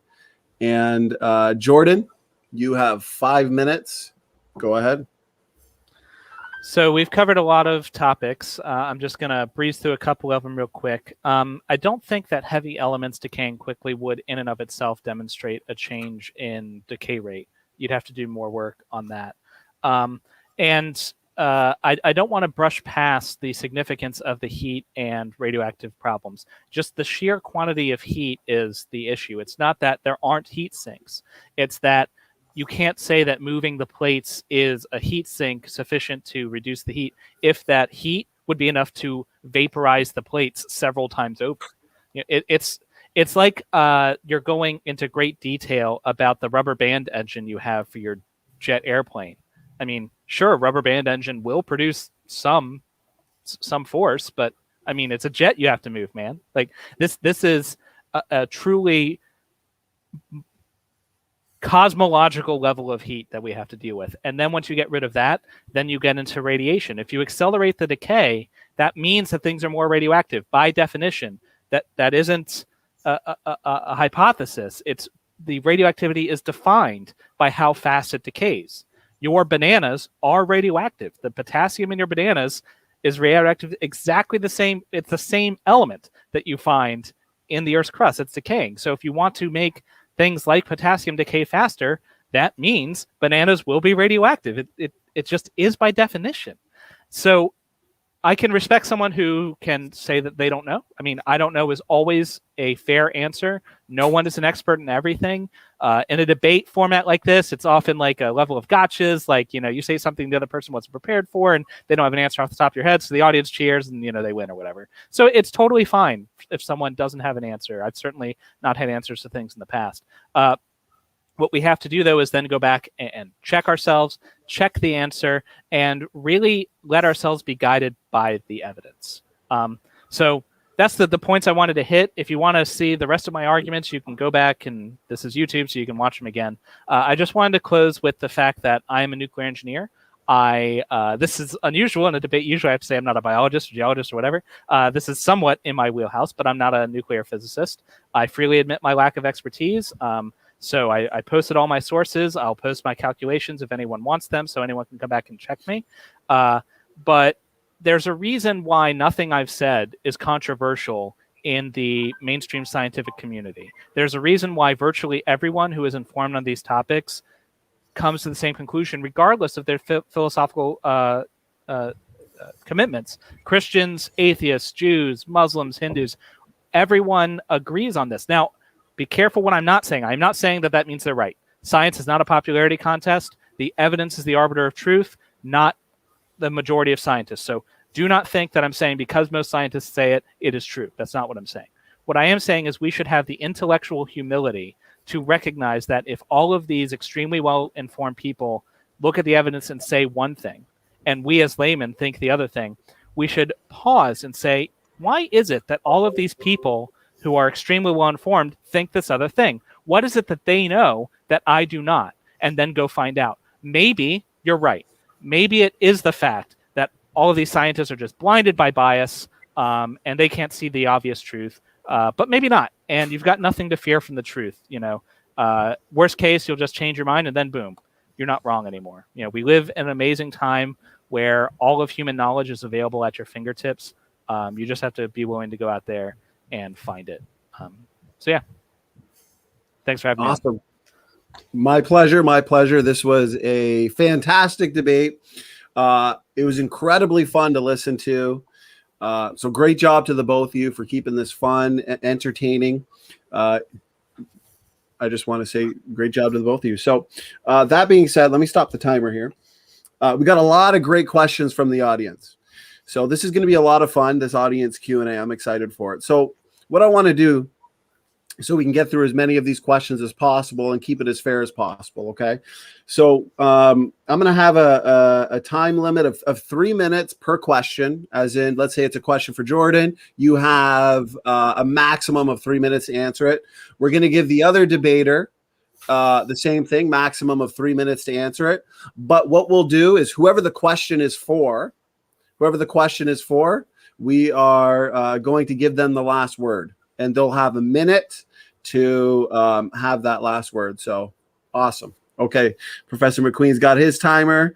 Jordan's got his. So let's get right into this. I'm going to get a couple of super chats out of the way.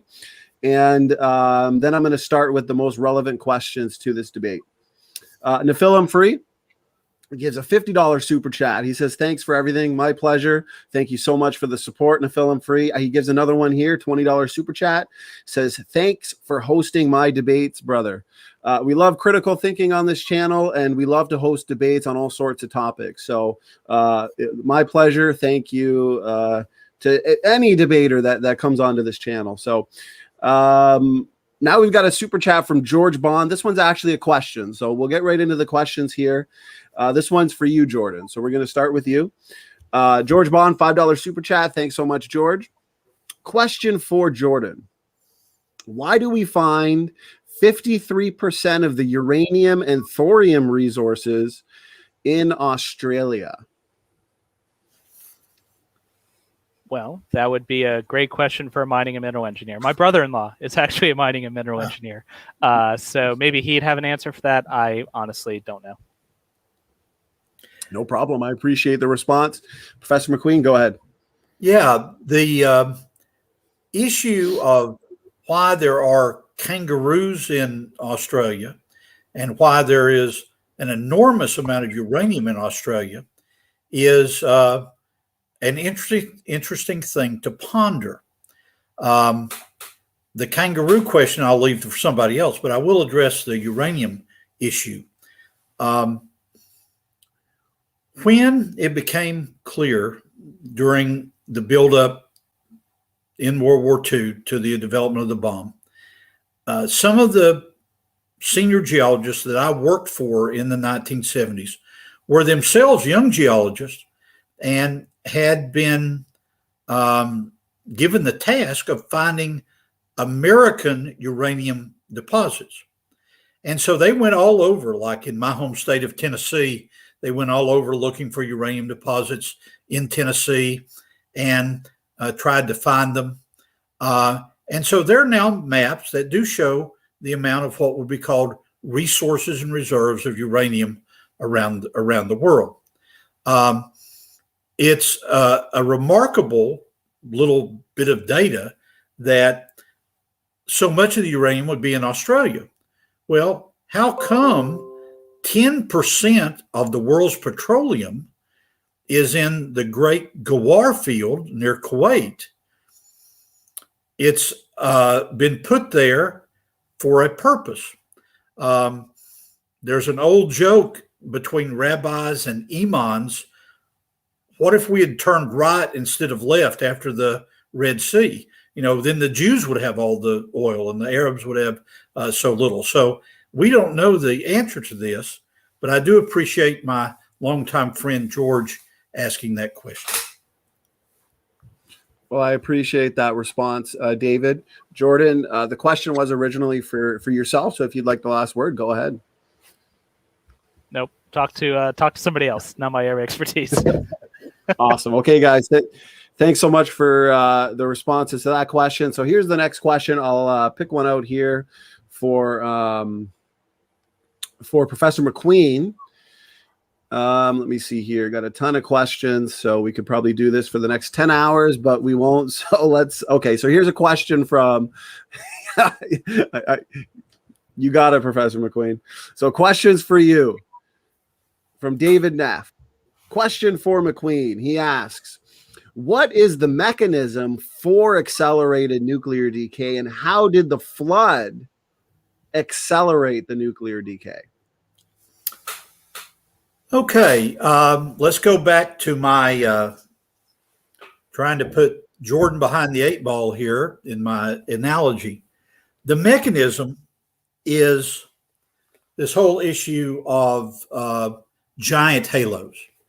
These giant halos provide, in my mind, objective scientific evidence for transuranium elements building up to element 120. This is why the Florida State group went so nuts on Gentry in what Jordan and I have debated, because you prove the existence of element 120, which is what's called a zone of stability on the periodic table. I mean, it's Nobel Prize time. It's a big deal, big stuff. So Gentry disagreed with them over that. Now, let me go back and try to focus.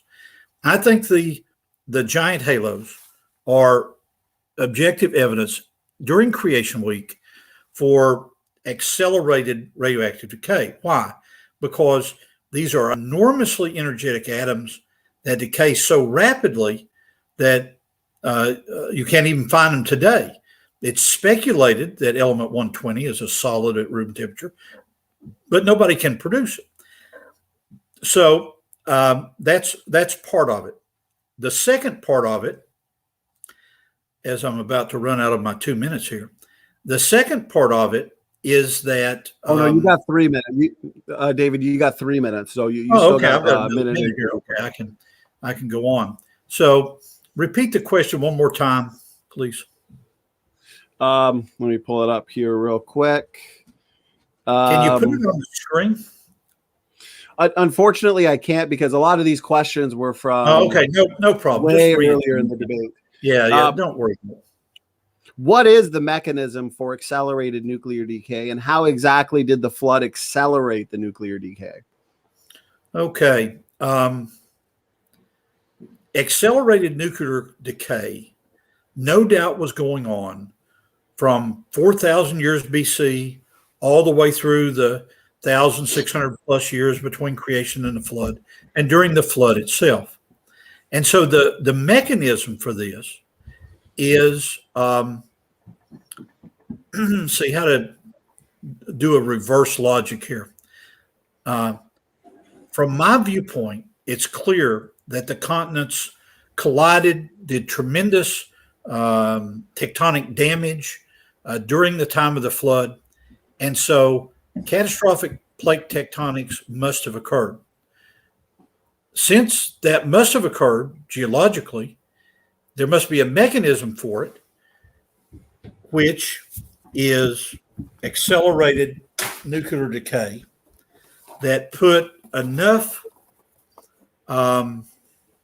heat. This is the mantle boundary, and my hand is right at the asthenosphere there, and then the continental crust is on top of it. put enough heat there to cause this rapid movement of the plates. So that's what I would give as geologic evidence for this. With 1 second to spare, Professor McQueen, so perfect. And we'll hand it over to Jordan. You have 3 minutes, up to 3 minutes for a response. Go ahead. So to the best of my knowledge, no creationist has proposed a specific mechanism that is sufficient to get the amount of compressed decay you need. Most creationists think that at least most of the creationists that I've read, like the RAPE project, for example, think that the radioactive decay was compressed to the flood year, which means you'd have to compress the half-lives to something on the order of 10 to the 9. That's the amount of reduction you'd need. It's truly amazing. The one thing that the RAPE project has suggested is a change in the fine structure constant, which is the constant that David mentioned in his formula earlier. The Oklo, according to scientists, the Oklo phenomena itself puts a limit on how much that could change. According to Damore and Dyson in Nuclear Physics 1996, they found virtually no shift in the fine structure constant. Davis in 2019 found that it's constrained to 0.1 parts per million over the time period of Oklo. The reason it's constrained is because the fine structure constant affects more than just the decay rate. It also affects how readily isotopes would absorb uranium. So, for example, samarium-149 can capture a neutron, and when it does, it turns into samarium-150 because it has one more neutron. It has a particular cross-section, which you can think of it as like the target area that a neutron would have to hit. That's kind of a way to conceptualize it. Based on the products we see on the ground, we can infer what the cross-section of samarium was. And so that puts a limit on how much the fine structure constant could change. Gentry himself in the book, since we've been talking about Gentry, basically kind of threw those arguments out and said all of these arguments are based on the idea that it was quantum mechanics that changed the decay rate. For Gentry, at least, by which I think he means basically God changed it, and God can do what he wants because he's God. So I think you could probably just appeal to magic effectively if you wished. But if you want to use quantum mechanics and some kind of physics, to the best of my knowledge, there is no mechanism. Okay, thanks for that response there, Jordan. And since the question was for you, David, you get a minute for some final words to that question. Okay, I've been sitting here looking at the fine structure constant equation that I pulled from the literature that is based around the variable alpha that you see there. And I've been comparing it, trying to think through, as Jordan talks there, with the equation from Gentry's footnote, which I can't find. And it troubles me that some of these variables are not in the equation that Gentry used. So for now, I'll simply choose to disagree with some of these arguments about the fine structure constant being essentially verified by the African reaction. And I'm going to go back and look at the calculus of this because something is not making sense to me. I'll go back on that. Just for your own reference, you don't have to dig through. It's page 243 of his book. Thank you. You're welcome. Okay, so great job to the both of you on that question. Next question is, I'll try and find one specifically for Jordan. We'll kind of go back and forth that way. So question from Redefine Living. So Redefine Living, thank you so much for your question. Question for Jordan.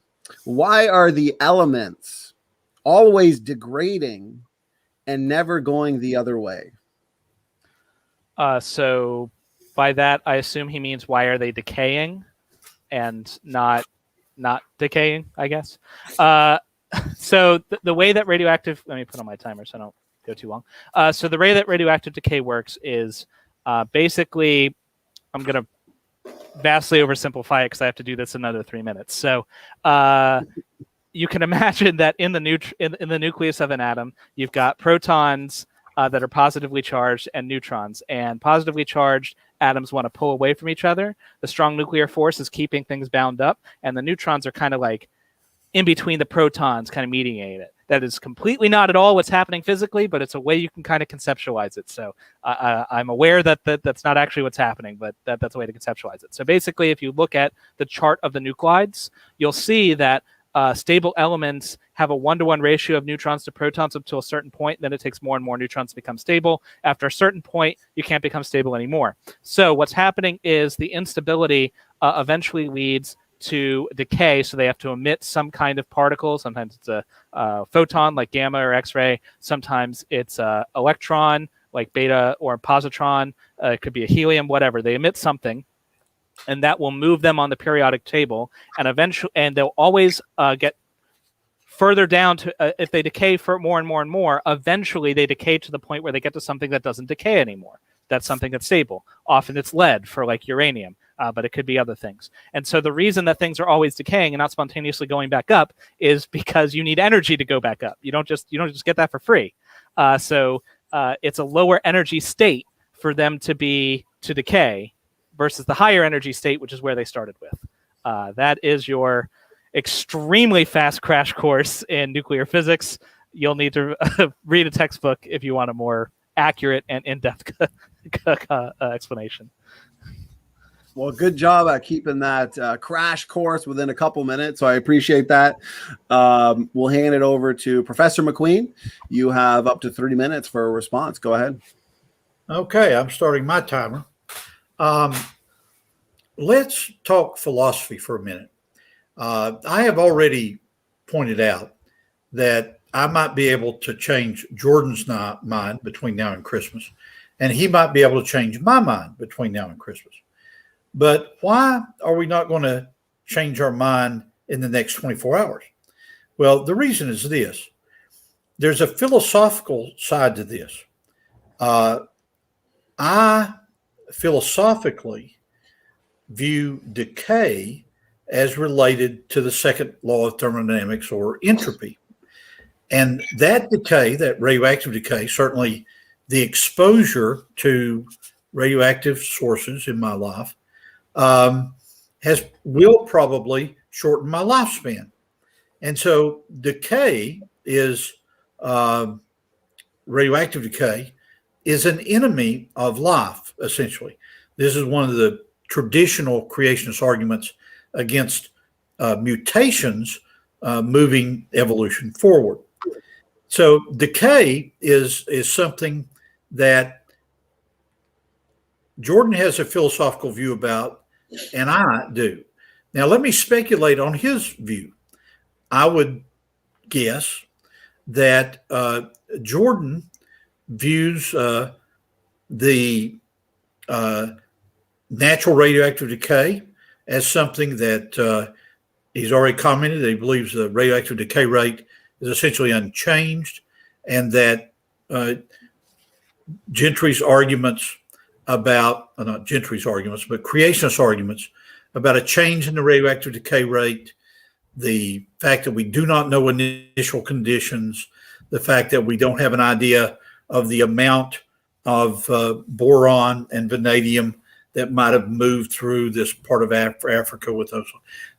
He has a viewpoint about that, and that viewpoint allows him to dismiss some of the data that I've given, but also don't miss the point on my side.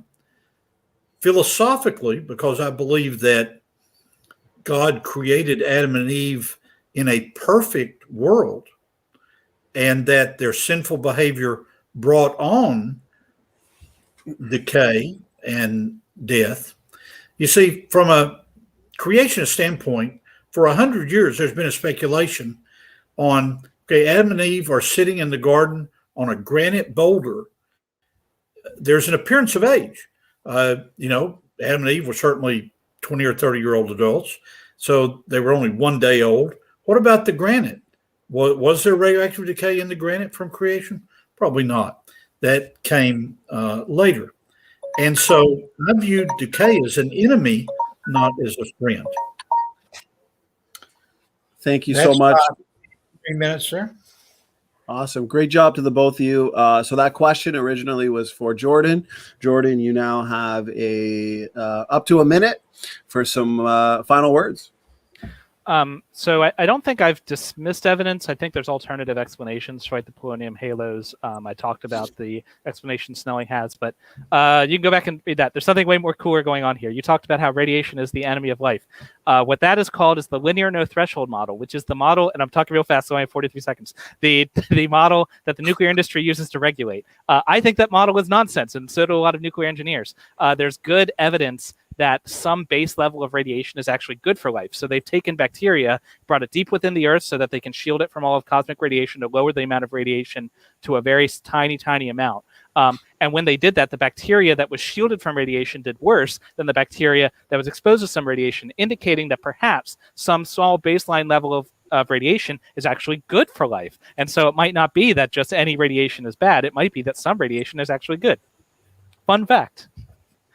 Linear no threshold model, if you want to look it up. So now I know how better to buy Jordan his Christmas present. I want to get someone to install a granite countertop in his kitchen with radioactive elements, and he can sit up there and see Happily. how good radioactivity is to his sitting around on it. Well, you guys are keeping this fun. So moving on to the next question. This one is for Professor McQueen. It's a super chat, $5 from Crimson Air. So I appreciate the super chat. Question is, McQueen, what do you believe was the, you know what? I think this is, so it's what do you believe was the mechanism by which accelerated decay occurred exclusively in the distant past and yet never again? But I think that's pretty similar to a question we had earlier with David. So therefore, yes. Yeah. So I want to thank you for the super chat, but that question was already dealt with. So let's move on to, okay, so we got a super chat from Jeremy Martin. Thanks so much for the support. It says, enjoying the debate. Thank you, Team SFT. So I appreciate the support. And okay, so here's a question from Yeov. Question is for Jordan. Why is it that when we test volcanic material of known historical age, we get the wrong age? Maybe there's something about radioactive elements we don't know. So that question's for you, Jordan. You get 3 minutes. Okay, so typically when they're talking about this, you're testing something like, say, Mount St. Helens that we know exactly when it happened, and it happened very recently. And they're testing it with like uranium lead or potassium argon. So what's happening is the amount of decay is so minuscule, it's so tiny, that the results you're getting are going to be by virtue of noise or possibly inclusions, because you can have old crystals that are in the magma and weren't melted or whatever. But so it's kind of, if you want to conceptualize it, imagine you had one of those scales that you use to measure a truck, right? And then you sprinkled a bit of salt on it. You're like, well, it's not measuring right. Well, of course it's not measuring right. Like, it's such a tiny amount. If you had a scale that had a error bar of plus or minus half a kilogram, that would be awesome if you were measuring a truck. It would be not good at all if you were measuring a pinch of salt. It just would not be the right tool for the job. And so the problem is that you're expecting a level of accuracy that isn't possible. In a perfect world, with a perfectly ideal system, with absolutely no contamination, with like, if everything worked according to theory, then those dating methods would give you a 70-year date or whatever it is. But we live in a messy world. You're never going to get 100% accuracy. And when you get to a certain level of a low amount of radiation, it's indistinguishable from the statistical noise. So that's just the world we live in, unfortunately. I appreciate that response there, Jordan. Over to you. David, you got up to 3 minutes. 3 minutes. I'm starting my timer. When I mail my book to Jordan at Christmas, once I get his real address, I'll include an essay I wrote called 55 Chevys in the Age of the Earth. And this is an essay I wrote 35 years ago. If you travel, Jordan, in the future to the big island of Hawaii, you might arrive on a day that there is a volcanic eruption there. And imagine the classic car that I wish I had, but I don't. imagine a 1955 Chevy being buried in the lava flow. So here's the lava flow, and it covers over this 55 Chevy. If you had that Chevy there, you know that that lava flow had to flow over it at least after 1955. So you would know that this lava flow would have an age less than 70 years. Okay, now, if you look at uranium lead, potassium argon, rubidium strontium, isochron dates, and all this stuff that can be done on the lavas in Hawaii, you do get this statistical scatter that Jordan has talked about. You know, he's critiqued me tonight using the vocabulary of a rescue device. Well, I would now hit the tennis ball back in his court and say, using a statistical argument about the fact that some of these lavas in Hawaii that were actually observed by Scottish missionaries erupting in 1870 and 1890 ends up being dated as 2 million years. That's not just a statistical variation. That's an eyewitness account and then a screw up of these dates. I would say that that's a very significant problem. Now, creationists for 40 years, Steve Austin, my colleague at ICR, certainly comes to my mind. He spent a lot of time in the Green Canyon during the Rake Project, very carefully collecting examples of igneous rock.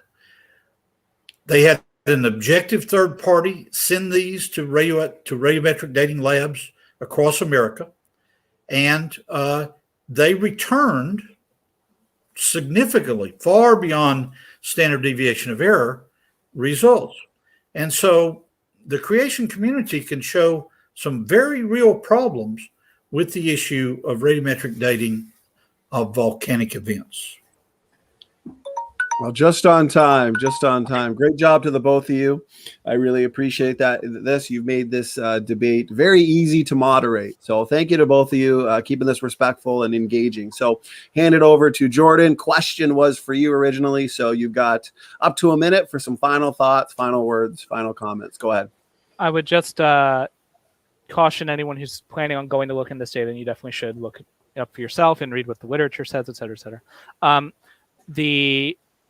With the Chevy thing, that Chevy would be an inclusion, right? So when you date uranium lead zircon, what you're dating is the zircon itself. That zircon was in the lava flow, but it's possible that zircon is older than the lava flow because it may have got put in there. It was formed at some other lava flow elsewhere and happened to find its way into this one. It didn't quite melt. So it's possible you could have older things put in it. You're not going to have younger things put in it, if that makes sense. So you have to be careful. If you get an old age, remember you're dating the zircon, so you'd have to be cautious and take that into account. Okay. Well, let's move on to this question. Well, I've got two more that I picked out. I apologize to anybody whose question we can't get to, but yeah, we are pretty well at the 2-hour mark. So we're going to end with these two questions, one for Jordan, one for Professor McQueen. So question for Professor McQueen from David Neff. How do you explain the fact that no evidence of accelerated nuclear decay was found on asteroids that Dr. Andrew Snelling himself examined? When I worked for Bob Gentry, let me start my timer. I've got 3 minutes. Is that correct? Yes. Yeah. When I worked for Bob Gentry in the mid-'70s, I worked for him part-time at night. I'd go there at 6 and get done at midnight. And halfway through, we would take a break and eat something and talk. And during that time, he told me that he suspected that the events of creation, since they created the earth first and then the sun and the moon, and then as kind of an afterthought, the stars. He thought that by the time you get to the time of the flood, that what was actually happening was a solar system wide catastrophe. So here is Earth's moon, and if you look at the far side of the moon with the Apollo photographs, there's a tremendous amount of impacts on this side, but not on the side facing the Earth. And so, since the asteroids are viewed by many as being the breakup of a planet that might be in that particular belt where the asteroids are, perhaps those asteroids do indeed date from the time of creation, and that they were broken up catastrophically by meteorites coming from outside the solar system into that area and break them up. I've been working on a research project with some fellow scientists here in Louisiana about a meteorite impact that occurred several years ago, just 2 miles from my house. I wouldn't be here tonight. The meteorite could have killed my wife and I when it hit rather 2 miles away down the road. And you may recall there are two kinds of meteorites. There's a stony meteorite, and then there's what's called a chondrite. Well, this was chondritic material, and it's very controversial, very hard to prove that this meteorite came from the moon, might even be from Mars. And so the very question that's being asked is extremely subtle. When you say, okay, Andrew Snelling looked at some material from an asteroid. Well, was it from an asteroid? Could it have been from Mars?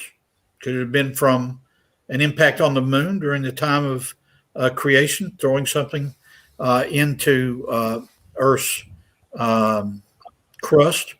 No question that there have been meteorite impacts.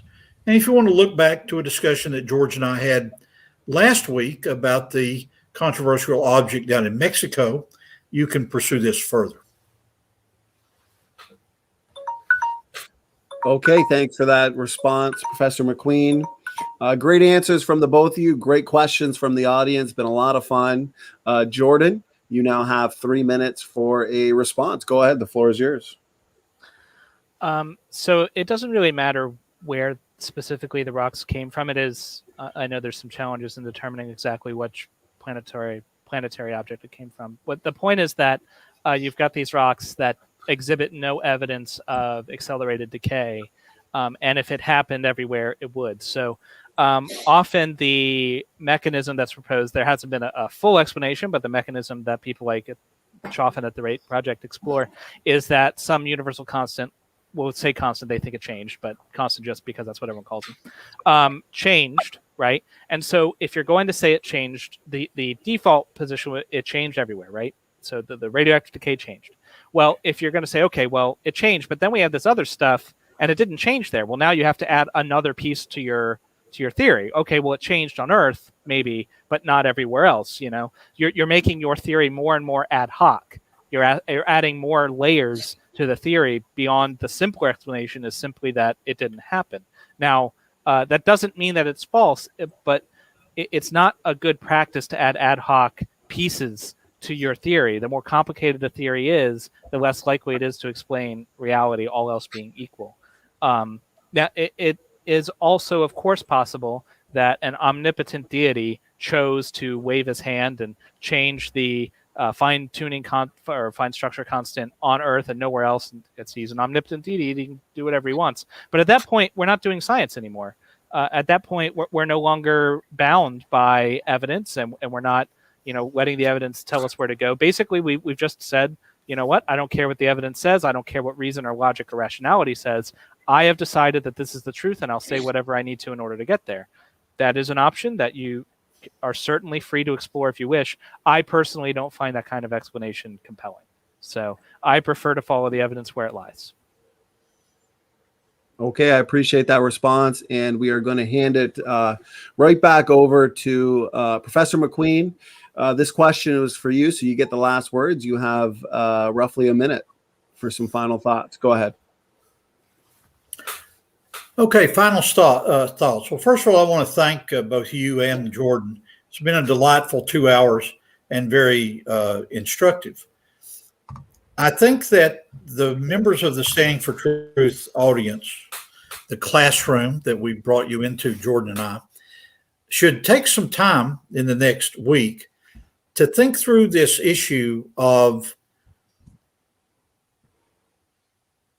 rescue devices. Is it really the case that the young earth creationist position requires more rescue devices than the evolutionary position does? I would critique my friend Jordan on this whole issue of radiometric dating of lavas. It's quite true that there are zircons in the lavas, and it is true that they could be brought up from below and so forth. But I think it's a statistically significant issue that the range in the igneous rocks in the Grand Canyon, the basalts on the Big Island of Hawaii, the Deccan trap basalts in India. So it's very significant that when you send these rocks to a lab, the individuals that run the lab, they're trying to earn their living every week, they ask, well, where is it from? And if you respond, as the rate group did, well, we're not going to tell you where it's from. You get a whole range of answers. Why? Because of what I consider to be the cherry picking of isochron dating. And, well, it's a bad example, but let's say you do uranium, lead, potassium, argon, and so forth. If they know that the Grand Canyon is so many million years old, they're, of course, going to look for a date that fits. So I think that the audience should ponder this whole issue of who has more rescue devices in their toolbox. Okay, I appreciate those final thoughts, final words. Thanks again to the audience. It was a very lively chat. So once again, I apologize if we could not get to your question, but I appreciate all the super chats, all the support. This has been a really, really memorable debate, awesome debate, very engaging. Let me hand it over to Jordan. Some final thoughts, final words before we close it down for the night. Thanks again. If we didn't get to a question you had for me and you want to ask it of me, you can go to facebook.com/reason2doubt, just like my name is here on the screen. And I monitor that page. You can ask it and I guarantee I'll answer.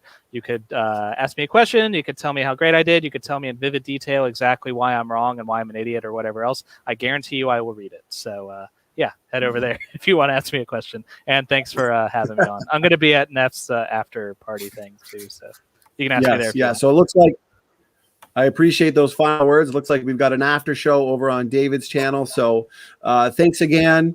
Definitely an awesome debate. I want to thank both of you for giving us your time. This is a very important topic.